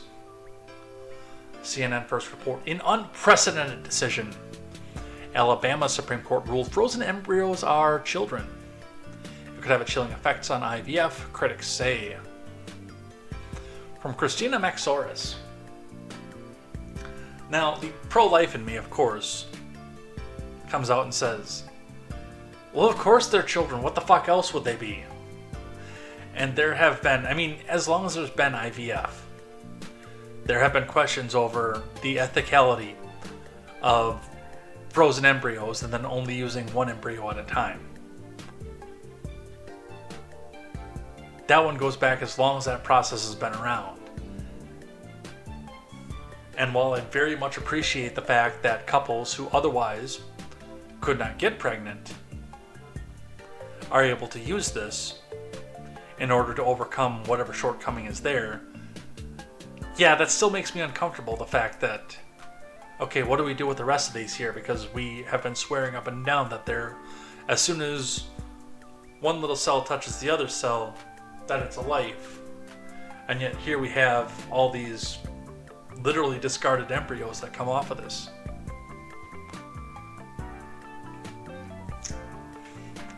Christina Maxoris reporting for CNN. In a first-of-its-kind ruling, Alabama Supreme Court said frozen embryos are children, and those who destroy them can be held liable for wrongful death, a decision that puts back into national focus the question of when life begins, and one that reproductive rights advocates say could have a chilling effect on infertility treatments and the hundreds of Alabamians who seek them each year. And critics say the ruling could soon have consequences nationally, as other states could attempt to define embryos as people. Already, one religious group is using the Alabama ruling as a precedent in a Florida abortion rights case. Again, my big thing is, like when they do IVF, from what I understand, I've never had to do this, they get as many embryos as they can get out there. So that they've got multiple with viability. So they only have to do the process once. And the couple can have as many kids as they want.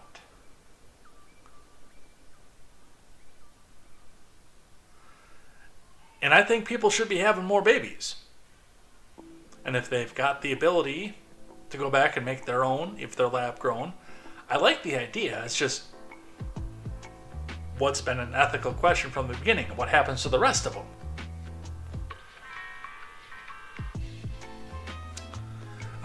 This is part of the long and strategic march towards entrenching this ideology of fetal personhood, which feti are persons.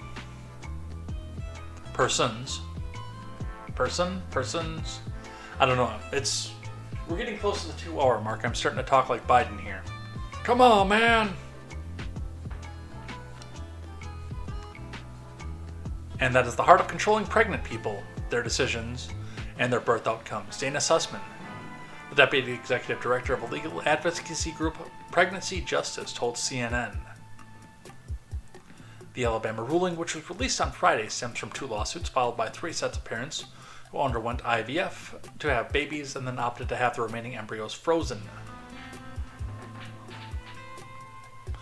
The parents allege in December 2020, a patient at the Mobile Hospital, where frozen embryos were being stored, walked into the fertility clinic through an unsecured doorway and removed several embryos from cryogenic nursery. The state Supreme Court ruling said the patient's hand was freeze-burned by the extremely low temperatures, and the embryos were stored in, and the patient dropped them on the floor, killing them, according to the ruling. If you're going to say it begins at conception, then yeah, that's a valid and viable argument.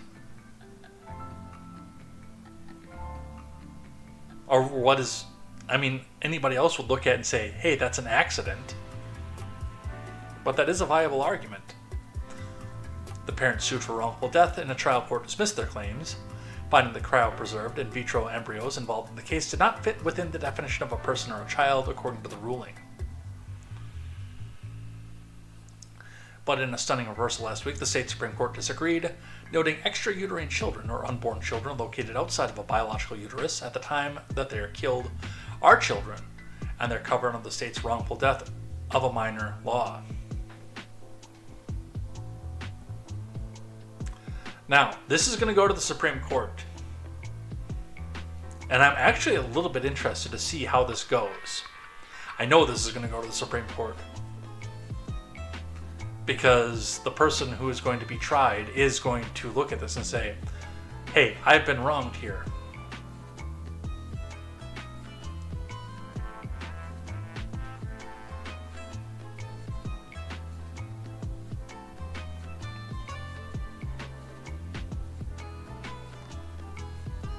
So, we'll watch and see where this goes.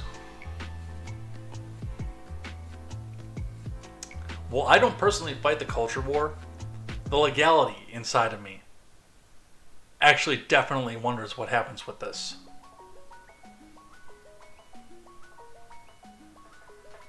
Alright, that's what we have here. We're going to finish off the night with our usual. So let's get, where's my other window over here? There it is. Got to get my rules of acquisition up here too. You didn't think I was going to forget, did you? Actually, I kind of did think I was going to forget. Alright, on the close for the night. We start, of course, with the rules of acquisition. Because it's not just for Tuesdays.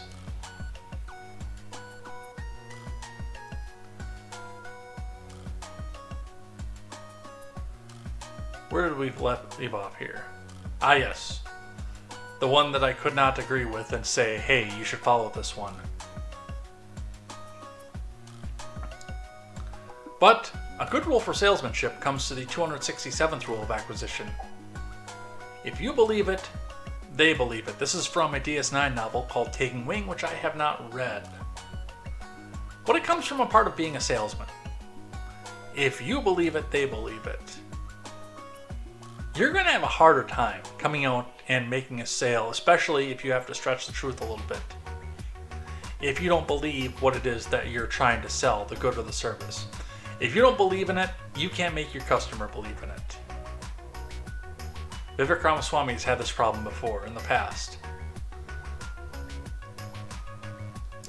And many of these rules tell you that you either, I mean, it's ironic the 266th right before that says when in doubt lie, which you knowingly don't believe it.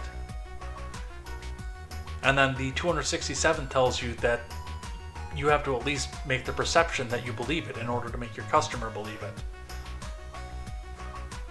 So, and this is a good one too, like, even if you do have to stretch the truth out a little bit, it should be something where it's believable enough that you can get behind it and it's something that you can believe in. And your product should always be something that you believe in. There are run into problems when you come back and try to sell something that you can't put your good name, your fortune, or anything else behind. But above all else, remember, you need to believe in something before you sell it to your customer. So, if you believe it, they believe it.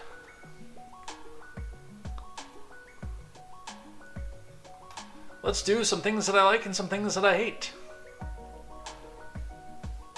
On the fiscal side, from the Daily Wire, the House Freedom Caucus, which I sometimes have disagreements with, of course, but I will give them credit when they do something right, offers a spending backup plan to save Americans $100 billion. I've not pre-read this. I found this right before we went live, but you have my attention. Daniel Shayton reporting. A group of House conservatives are requesting an update from Speaker Johnson on spending negotiations that have yet another set of deadlines that could trigger a government shutdown. Yeah, the problem with the government shutdown is they're going to open it back up. And suggested a backup plan could trigger across-the-board spending cuts if they don't win policy concessions.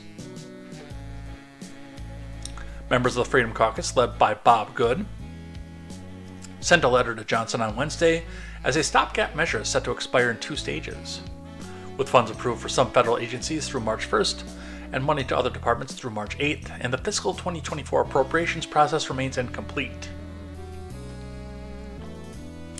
By the way, prepare yourself for the onslaught of news. My official prediction is we are going to get a brief government shutdown, but of course we're going to hear that it's the end of the world and the Republicans caused it. With the expiration of government funding rapidly approaching, negotiations continue behind closed doors, and as a result, we anticipate a text for a likely omnibus legislation that we fear will be released at the latest moment before being rushed to the floor for a vote. Yeah, that's how they do it. They wrote, House Republicans should not be left in the dark on the status of the spending levels and hard-fought policy provisions. The conservative lawmakers said that they want an update on spending talks, including, but not limited to, the provisions supported by the overwhelming majorities of Republicans in our Constitution, such as language related to cracking down on border security, student loan forgiveness, gender transition surgeries, diversity, equity, inclusion orders, and many others. Last year's debt limit deal, called the Fiscal Responsibility Act, stipulated a 1% cut to defense and non-defense programs, in line with the fiscal 2023 levels if Congress fails to pass 12 appropriation bills. The snapback is expected to be enforced if lawmakers cannot meet an April 30th deadline. And of course, I'm planning on being in Utah for that. Democrats are sure to oppose such a broad cutback, but Freedom Caucus members appeared to open to the idea. As they said, the far from perfect FRA offered a meaningful step towards restoring regular order and presented an opportunity to reduce spending and reverse many of Biden's harmful policies. They concluded the letter by asking if we're not going to secure significant policy changes, or even keep spending below the caps adopted by bipartisan majorities less than a year ago, why would we proceed when we could instead pass a year-long funding resolution that would save Americans $100 billion in year one? Well, put the plan out to the public. Let's read it. So far, all that we have is a letter. Now, there's going to be an omnibus. It's not going to be enough for the Senate, and the Senate's going to chuff at it, and they're going to kick it back. It's going to be, by the way, released on February 29th at about 6 o'clock in the evening. It's going to be 3,000 to 5,000 pages long, and nobody's going to have a chance to read it because it's an omnibus bill. And the government's going to shut down. It'll probably go for about 7 days. I think it's going to be my prediction on that one. And in all those 7 days, CNN, Fox, MSDNC, and everybody else will tell you that the world is ending. That Mike Johnson is trying to deny seniors their Medicare and their Social Security. He's going to go kill grandma. Yeah, we're going to get all the same rhetoric we always do. And I just bought some extra popcorn for it, so bring it on. I'm ready. Other things that I like. This one is in less political news, but still something I very much like here. The Choco Taco is making a comeback thanks to Taco Bell, which is probably going to be my lunch tomorrow, by the way, if this is true.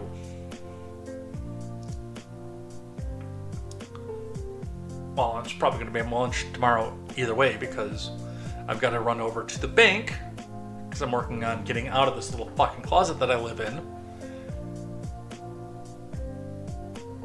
And I need more hot sauce for my mac and cheese at work. Especially if it's like you're doing a work thing, what I've been doing is a sandwich of some sort. Today was turkey pastrami. A sandwich and a bowl of the microwave mac and cheese that you can get in the store. 600 calories. Keeps you going throughout the rest of the day. And if you put a little bit of hot sauce in it, it gives a little bit of a zing. But Emily Gerard for NBC 10 Philadelphia. When Klondike announced the iconic Choco Taco was being discontinued in the summer of 2022, boo! The bad news triggered a veritable meltdown. The ice cream truck staple, a genius sideways twist on a waffle cone, invented in 1983, was just shy of 40 years old. Generations of kids and adults alike had grown to love the winning combo of chocolate-coated, peanut-flecked crunchy shell with a creamy inside, somewhat disconcertingly not called ice cream, rippled through with fudge swirls. Some people hoarded them all in their freezers, others tried making them at home. But if your own stash has long since run out, you can breathe the sigh of relief. A version of the Choco Taco is coming back this summer, thanks to a fast food chain that knows a little something about tacos. I know a little something about tacos too.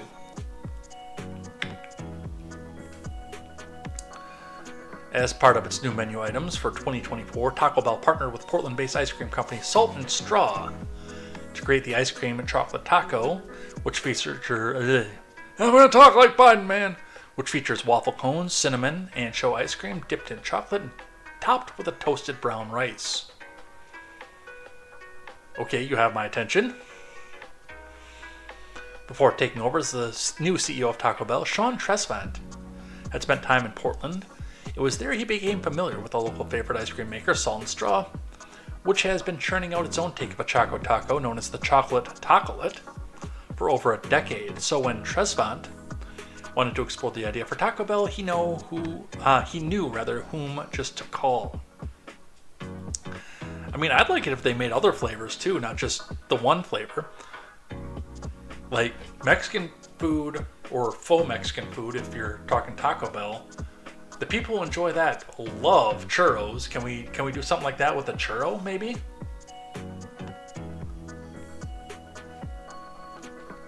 Sean, call me. We'll work on this one.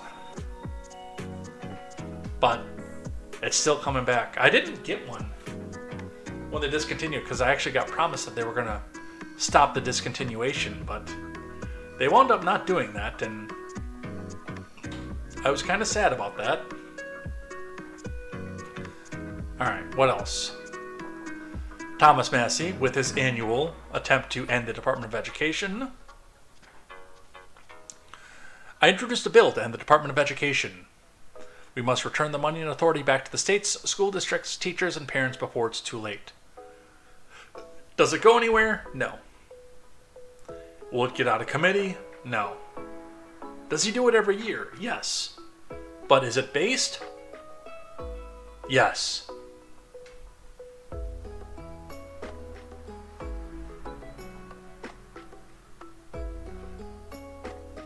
The line is like, or the bill is like one sentence too. The U.S. Department of Education shall cease operations on December 31st, 2024. He introduces this bill every single year. He just changes the year.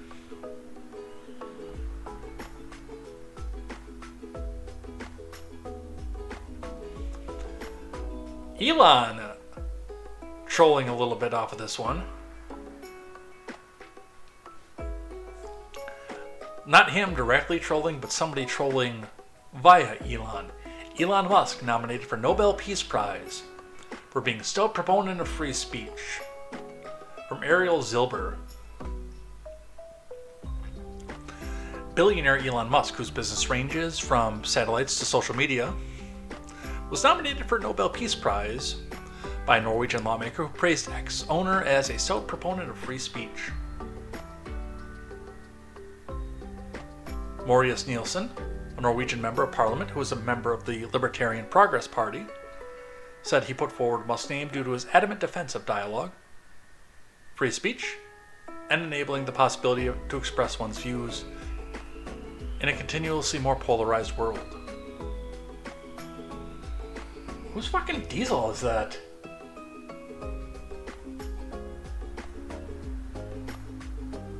Falling stars popping up right at the end. Welcome, of course.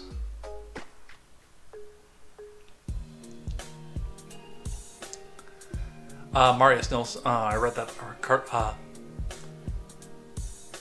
paragraph already. Nilsson also praised Musk for providing Starlink satellites, internet connectivity to Ukrainian soldiers who were in dire straits following the launch of Russian invasion of their country 2 years ago. The multitude of tech companies Musk has founded, owns or runs, aimed at bettering societies, increasing knowledge of both Earth and science, in addition to enabling communication and connectivity globally, he has helped make the world a more connected and safer place, Nilsson said.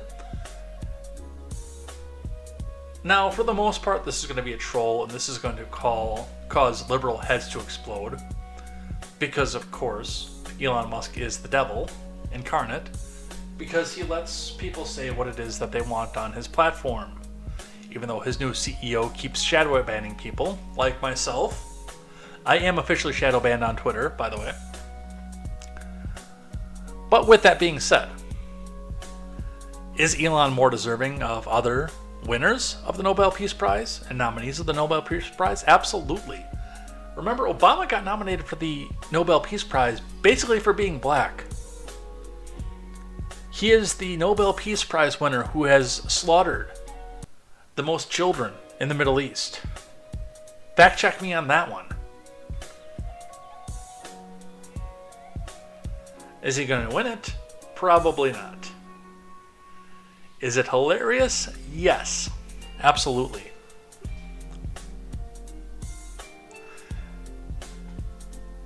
And one more on things that I like, and then we'll move on to things that I hate.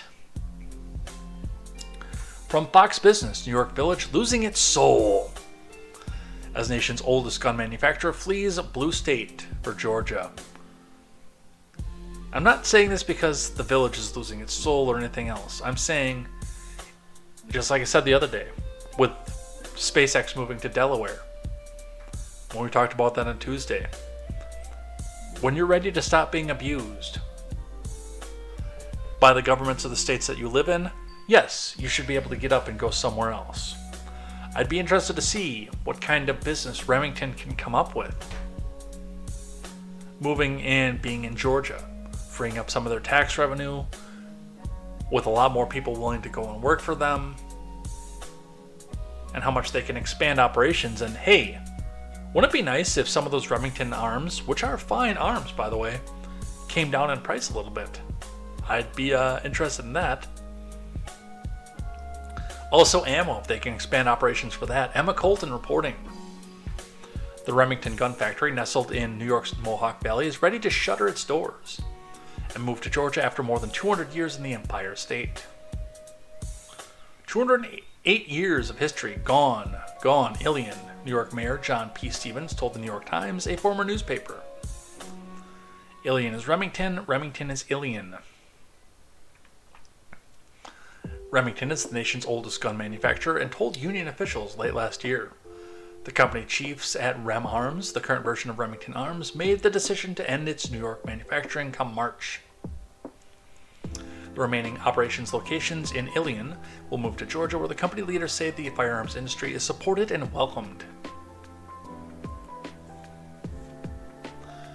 Residents of the New York Village, which is located roughly 230 miles northwest of New York City, are bracing for the manufacturer to officially move, which some say will take part of the town's identity with it. It's going to be more than that. I mean, when you take the big manufacturer out of a town, you take a lot of the town with it too, and I mean, businesses crop up around a company like Remington to go back and support the workers of Remington. We saw it in Kenosha, by the way. Kenosha was never the same after Chrysler moved out. After that factory shut down, and there really wasn't that much more for places to, or for people to go to work. I mean, you saw restaurants shut down. You saw some come back in their place, but not really. Bars shut down, and a lot of businesses, other businesses around the area shuttered. And Amazon was able to somewhat alleviate that, but I've been there. And while there's still a lot of service industry in the area, it's not the same as it was when Chrysler was still going on in there. It is absolutely not. I lived there for 10 years. And I could see what the difference was between the two time periods. This is going to hurt the village of Ilion. And I'm sorry to the people there, but, you know, the people in Albany continue to abuse the gun industry. And what was it they were supposed to do? Just sit there and take the abuse? And have it cut into their ability to continue to do business? Or get up there and try to put more people to work and expand their operations? If you want to know the honest truth of it, I hope that a lot of you people there get an order and a request and an incentive to go move down to Georgia with them. I do. I hope they take as many of their workers with them as they can. And I know they can't take everybody, but I hope they do. I hope they get as many on the buses they can get down there, get them set up, get them started, and get them out of paying New York taxes. All right, let's do some things that I hate. There's a lot of Biden news in this segment. Daily Wire, we'll briefly touch on this one. Secret Service agents guard stairs so Biden won't fall boarding Air Force One, which he did again yesterday, by the way. Virginia Kruta reporting just briefly. A Secret Service agent stands at the bottom of the stairs while President Biden boards Air Force One, even via shorter stairs, in order to ensure the president does not fall. Let's watch.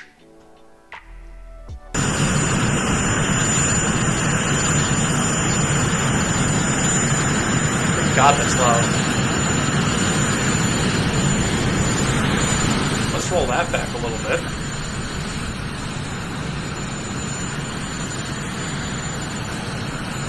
He looks feeble, dude.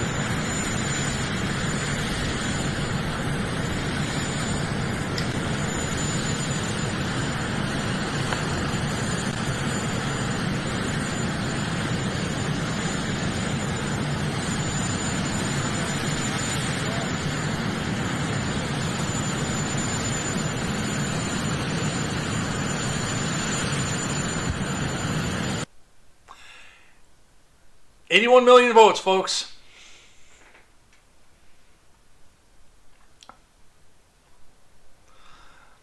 In other news of things that I hate, John Oliver, who, by the way, we had this discussion in the Discord, is a U.S. citizen. He obtained U.S. citizenship in 2019, which proves that the system fails sometimes. But he has violated a pretty significant federal law. What is it? Bribery of a public official to gain a specific outcome. Mike Singleton reports, get the fuck off the Supreme Court. Alleged funny man John Oliver offers Clarence Thomas a luxury motor coach and $1 million a year to resign from the Supreme Court. Let's listen. Also keeping in mind, of course, that the black man that they can't control is being a thorn in their side. Well, it's actually not legal.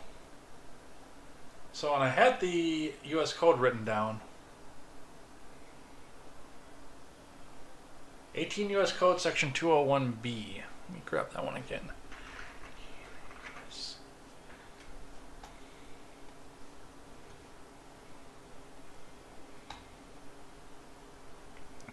From Cornell Law. 18 U.S. Code Section 201. Bribery of public officials and witnesses. For the purpose of the section, the term public official means member of Congress, delegate, resident commissioner, either before or after such official is qualified, or an officer or employee, or any person acting on behalf of the U.S. or any department, agency, or branch of government thereof, including Supreme Court, including the District of Columbia, and any official function under or by authority of any such department, agency, or branch of government, or a juror. Section B. Whoever directly or indirectly corruptly gives, offers, or promises anything of value. Now from stripping. I would say $2.4 million RV and cash would denote something of value, wouldn't you?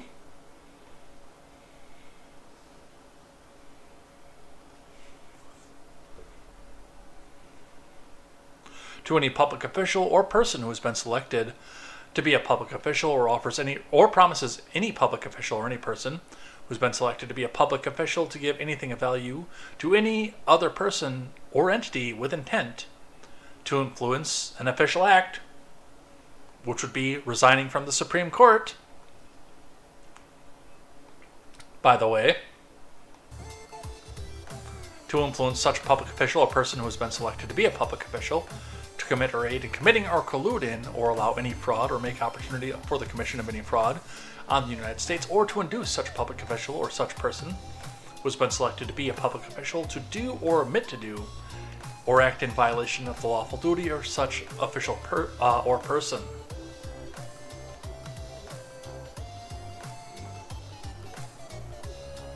That would be a felony. Under 18 U.S. Code Section 201. Now, will anything happen to John Oliver? No, of course not. In Wisconsin news, the Evers maps have been put out. Now, these are local maps, but our district maps, of course, are also going to be reflected and make it much harder for Brian Style and Derek Van Orden to stay in office. But our regular district maps turns this entire section of countryside into Democrat stronghold based on its congruity with Dane County, and also expands the influence of a player, making it a much, much more guaranteed blue state, and expands out Milwaukee somewhat into Racine and Kenosha, throwing out several toss-up districts and turning them to safe blue. But this is what you get when you buy a Supreme Court justice. Or two of them, for that matter.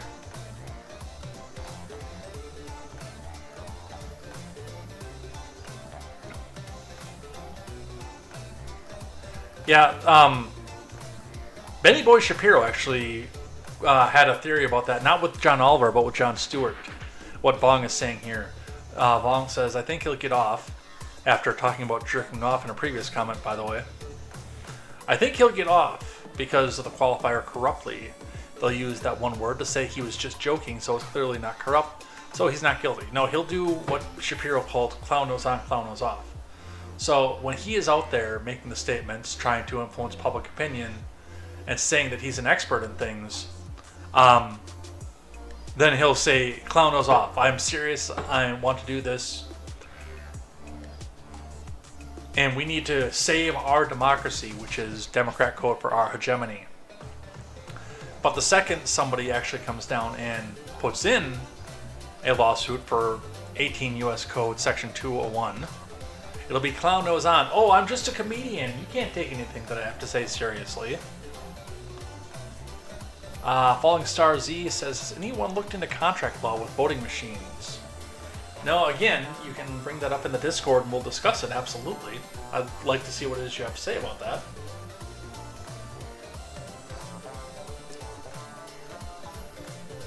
Biden, by the way, has been jumping with the idea of trying to do the student loan cancellation, even though he's been blocked by the Supreme Court. He's continually doing it, though. This is the kind of the talk that they said that Trump was going to do. The Supreme Court was going to say he couldn't do it, and he was going to do it anyway. And here's Biden bragging about it. Biden on on student loan cancellations. Hey man, the Supreme Court blocked it, but that didn't stop me, man. Early in my term, I announced a major plan to provide millions of working families with debt relief for their college student debt. Tens of millions of people in debt were literally about to be canceled, their debts. But my MAGA Republican friends in the Congress, elected officials, and special interests stepped in and sued us, and the Supreme Court blocked it. It blocked it. But that didn't stop me. I announced we were going to pursue alternative paths for student debt relief for as many borrowers as possible. And that's the effort that's been underway the last 2 years. I fixed what's called the SAVE plan. It existed, but I fixed it to make it the most affordable repayment plan ever. Before I took office, student borrowers had to pay 10% of their discretionary income on a monthly basis. If they made less than, if they didn't have enough to do that, they were able to not have to pay that month, but the interest continued. A lot of people don't have the means to do that, though. Under my SAVE plan, we're cutting in half to 5% the undergraduate borrowers, what undergraduate borrowers have to pay after their living expenses are accounted for. That means no one with an undergraduate loan, whether it's a community college or a four-year college, will have to pay more than 5% of their discretionary income to repay those loans starting in July. And that's income after you pay for necessities like food and housing. Already 7.5 million Americans have enrolled in this so-called SAVE plan. And there's more than 4 million of those borrowers had their monthly payments drop to zero if they're living paycheck to paycheck below a certain level. This plan is the most generous repayment program ever, and today we're doing it even faster and quicker than ever before.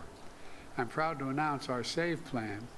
We are immediately canceling the debt loans for over 150,000 borrowers, nearly 6 months ahead of schedule. Starting today, we're canceling student debt for borrowers who are enrolled in the SAVE plan and have been paying student loans for as little as 10 years. If they borrow less than $2,000, it's forgiven. $12,000, excuse me. The loan is forgiven. 81 million votes, this folks. This action will be a huge help to graduates of community college and borrowers with smaller loans, putting them back on track faster for debt forgiveness than ever before. This builds on other progress I've made in canceling student debt for close to 4 million Americans through various actions. For example, the Supreme Court blocked it, but that didn't stop me. And he is continuing to chip away at what he can without being stepped on. And he's trying to get it through, of course, in the dead of night, so somebody can't come back up and sue and stop it.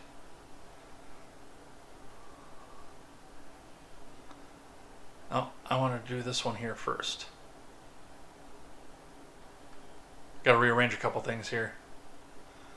So, going back to where I was at with this, Elizabeth Warren with the response, the Trump-appointed extremists on the Supreme Court tried to stop the president from canceling student debt. But President Biden kept fighting. Let's listen. Brett Kavanaugh and the Trump-appointed extremists on the United States Supreme Court tried to stop President Biden from canceling your student loan debt. Well, too bad. The president has already canceled student loan debt for nearly 4 million people. Let me just give you one example, the Public Service Loan Forgiveness Program. It's simple. If you've spent at least 10 years of your life in public service, then the rest of us want to say thank you by canceling whatever student loan So people almost guaranteed to vote Democrat. debt you have left. This program's been around for a while, but it wasn't working. In fact, before President Biden came along, only 7,000 people total had ever gotten their debt forgiven. That's firefighters, nurses, and public school teachers who were just... No, that's county workers and jail tenders and social workers is who that is. Because this is the vote by. And you want to know how I know this is a vote by? Biden to send email reminding 150,000 student loan borrowers that he got them off the hook. Hank Berrien reporting. Just to make sure the borrowers of student loans know whom to thank for escaping responsibility for fully paying back their student loans, President Biden will send out over 150,000 borrowers a personal email reminding them that he's their guy. The plan to let borrowers off the hook will cost American taxpayers $1.2 billion with a B dollars. Politico reported, adding the admin has canceled $138 billion in debt for almost 4 million borrowers since Biden took office in 2021. Congratulations, all or a portion of your federal student loans will be forgiven because you qualify for an early loan forgiveness under my admin save plan. The email states, from day one of my admin, I followed fixed student loan programs so higher education can be a ticket to the middle class, even though these people stay in the lower class, not a barrier to opportunity. This action is on top of everything else my admin has achieved for students and borrowers. We've already approved nearly $137 billion in student debt cancellation for 3.7 million borrowers. Where's that money coming from, Joe? Through various actions, secured largest increase to Pell Grants in a decade, fixed the public service loan forgiveness program so borrowers who go into public service get the relief they're entitled to under the law, and we're pursuing a new path to deliver more debt relief to as many borrowers as possible. It's a vote by, folks.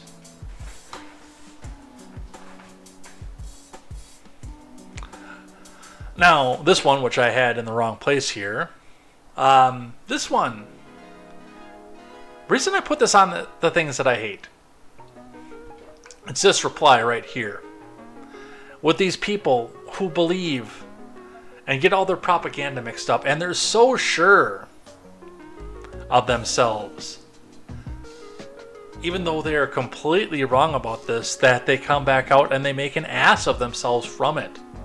Chicago One Ray says, raise your hand if you want the majority on the Supreme Court to finally act like one and overturn the outrageous fine imposed on Trump in the New York City by Judge Engeron. Now, Chicago One Ray is actually wrong too, because there are a lot of steps that have to go through in order for the Supreme Court, the 6 people he has pictured here, to take up the case and make the decision. It's not just a matter of, hey, we're going to step in and we're going to make this go away. The Trump team has to file a legal appeal. It has to go through a lower appeal court in the District of New York. It has to go to a federal appeal court in, I believe that is the 4th district, 3rd district. I don't remember where New York City is. I think that's 3rd district. So it's got to go through that district court, and then they can, if they don't get the results that they want in either one of those, then they can take it up and appeal to the Supreme Court, which has to decide whether to take it up, which I think in the situation they would take it up, and I think they would rule in Trump's favor if they did. But yeah, Chicago One Ray is incorrect in this, and they can't just come in and bang the gavel and say, it's forgiven, this was wrong. There are steps that have to be done there, but McCoy Enterprise is so wrong in his reply, it makes Chicago One Ray's allegation seem actually feasible. McCoy Enterprise says, newsflash, the Supreme Court can't touch the New York case, people. These were state charges, not federal. Got him! This last part here is this guy just being a complete fucking moron and thinking that he has something here. Where do I begin on how wrong this is? Number one, there were no charges. This is a civil case. We'll ignore the fact that there was no victim in the civil case here, but this was a civil case, not a criminal case. There were no charges. Number two, yes, the Supreme Court can touch the New York case.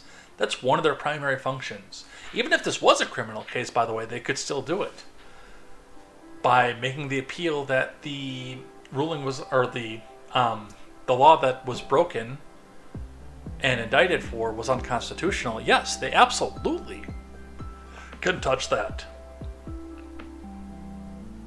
But with this being a civil case, entity versus entity, especially with one entity being the state, that's pretty much what the Supreme Court is there for.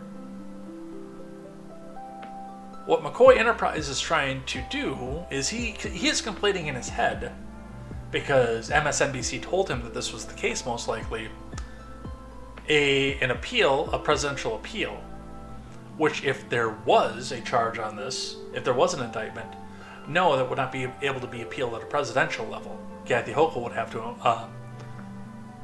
step in and issue the pardon for that. But there was no charge. This is a civil case.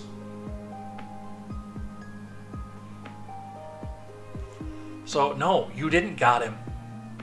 In fact, you're a fucking moron.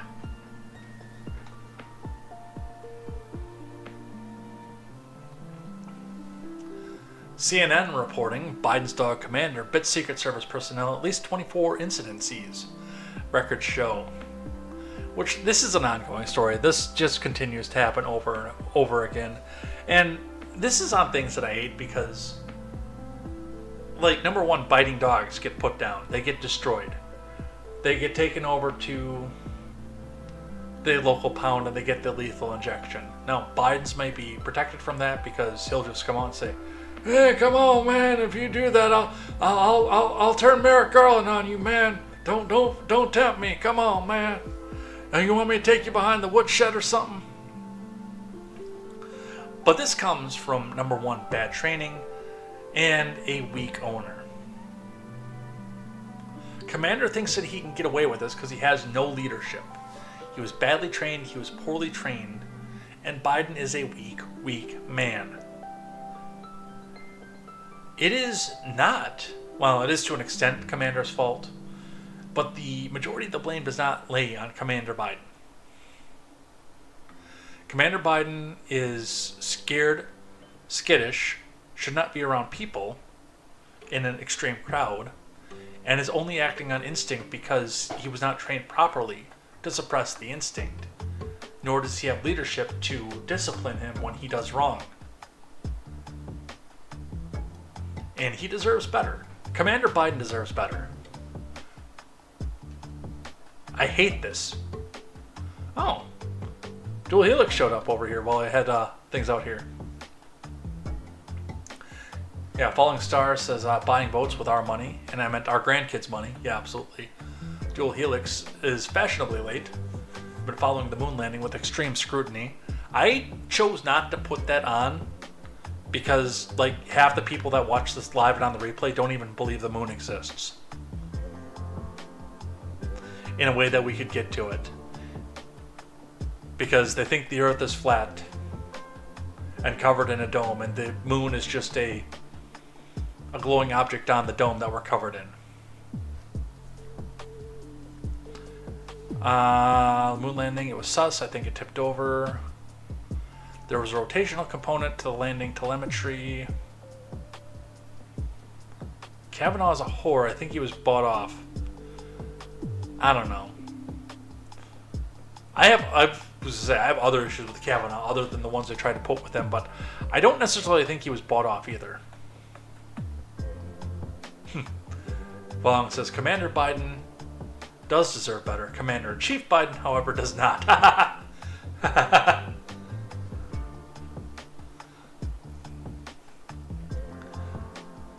Commander Biden has the potential to be a good boy. He is not a good boy right now. He has the potential to be a good boy if he had good leadership at home. and people who knew what they were doing, both with training and with keeping him with his training, he has the great potential to be a good boy.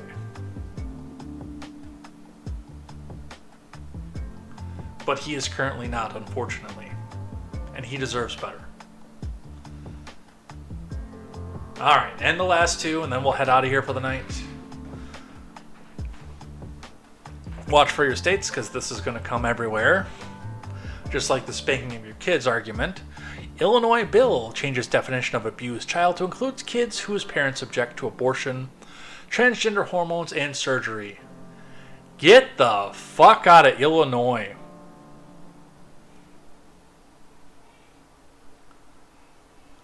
Like, seriously.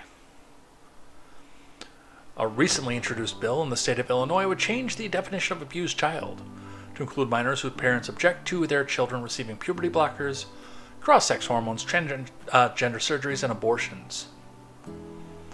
House Bill 4876, which was introduced in early February, also shields doctors from liability if they prescribe such treatments to minors who do not have parental consent, and empowers the Illinois Department of Children and Family Services to step in and, if they deem it necessary, remove the child from their biological parents based on a new definition of an abused child. Let me refresh this because it looks like this might be video.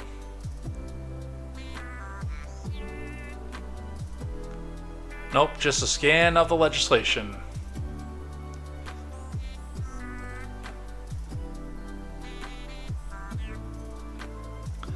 And more of the government trying to take over in the raising of your kids. If you are in Illinois, get the fuck out of there.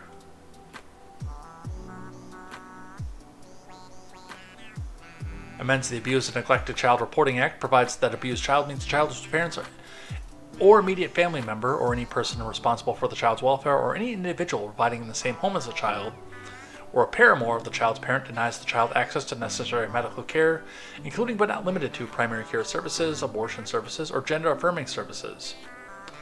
Amends the Consent by Minors to Health Care Services Act, specifies that consent to the performance of abortion services and gender-affirming services executed by a minor is not voidable because of such minority.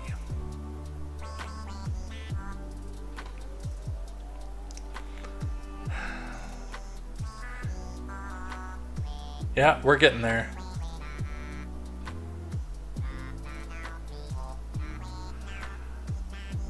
And the last one that I have here on things that I hate, and we've got a video with this one. MSNBC guest claims white people stole all music, except classical, from black people. Because we're having an argument on whether or not Beyonce is allowed to be country or not, which I'm going to say that she's allowed to make a country music album. I just don't want to listen to it. Because I don't like modern country. It has nothing to do with Beyonce Knowles, by the way. I just don't like modern country music.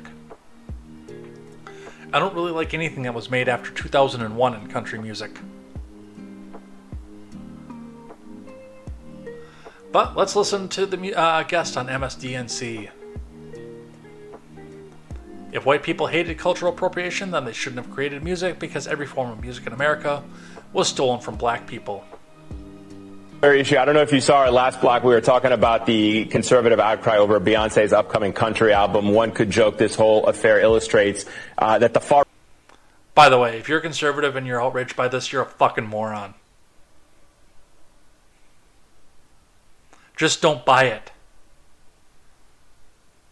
Right actually really hates cultural appropriation, but black people have always been a part of folk and country music. You want to weigh in on that? If white people hated cultural appropriation, then they shouldn't have created music. Because every form of music in America was stolen from black people. Rock and roll, jazz, blues, country, pop music. So if you have a problem with cultural appropriation, y'all created classical music. Y'all could have stuck with that. Roll the piano into this concert. You see what I'm saying? So it's like, it only applies to the fact that, well, we don't like this thing. We can't steal this thing. Right. Listen, we keep showing up. We keep showing up and we keep doing well. Y'all let us do gymnastics. You saw what happened. Y'all let us do golf. You saw what happened. Now we in tennis. Listen, when we start messing with the Winter Olympics, it is over for y'all.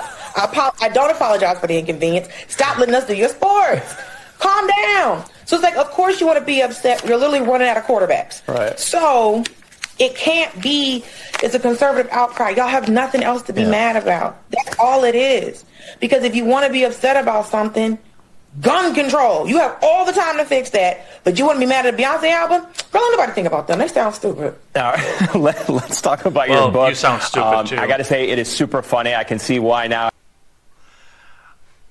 Look, I don't think anybody should be typecast in any kind of music. If they want to make the music and they feel it in their soul, they should make it and feel it in their soul. I mean, if Stephen Ignoramus got typecast into what he was first known for, he would still be making rap and not some of the best gospel music I've ever heard in my life. And some of the, better pop music I've ever heard. Stephen Ignoramus is a fantastic musician, by the way. If you are sleeping on that music, then you definitely need to go back and give him a listen. The Know Nothing Party is not the only thing that he's good at.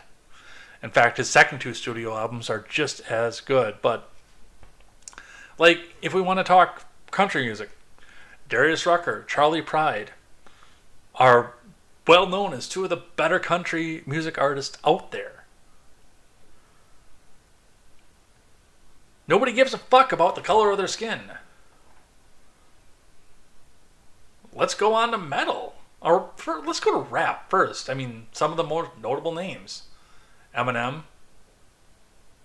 Probably one of the better rappers of all time. His wokeness aside, he's probably still one of the better rappers of all time. Vanilla Ice made a very, very good name for himself in the 80s and 90s. I wouldn't say he's one of the best, but he's one of the more notable. And you know who 2 of my favorite metal singers are? Howard Jones. For whatever reason, he left Killswitch Engage. I don't know and I'm sorry about. And LaJohn Witherspoon of Seven Dust. Seven Dust is probably one of my favorite metal bands of all time.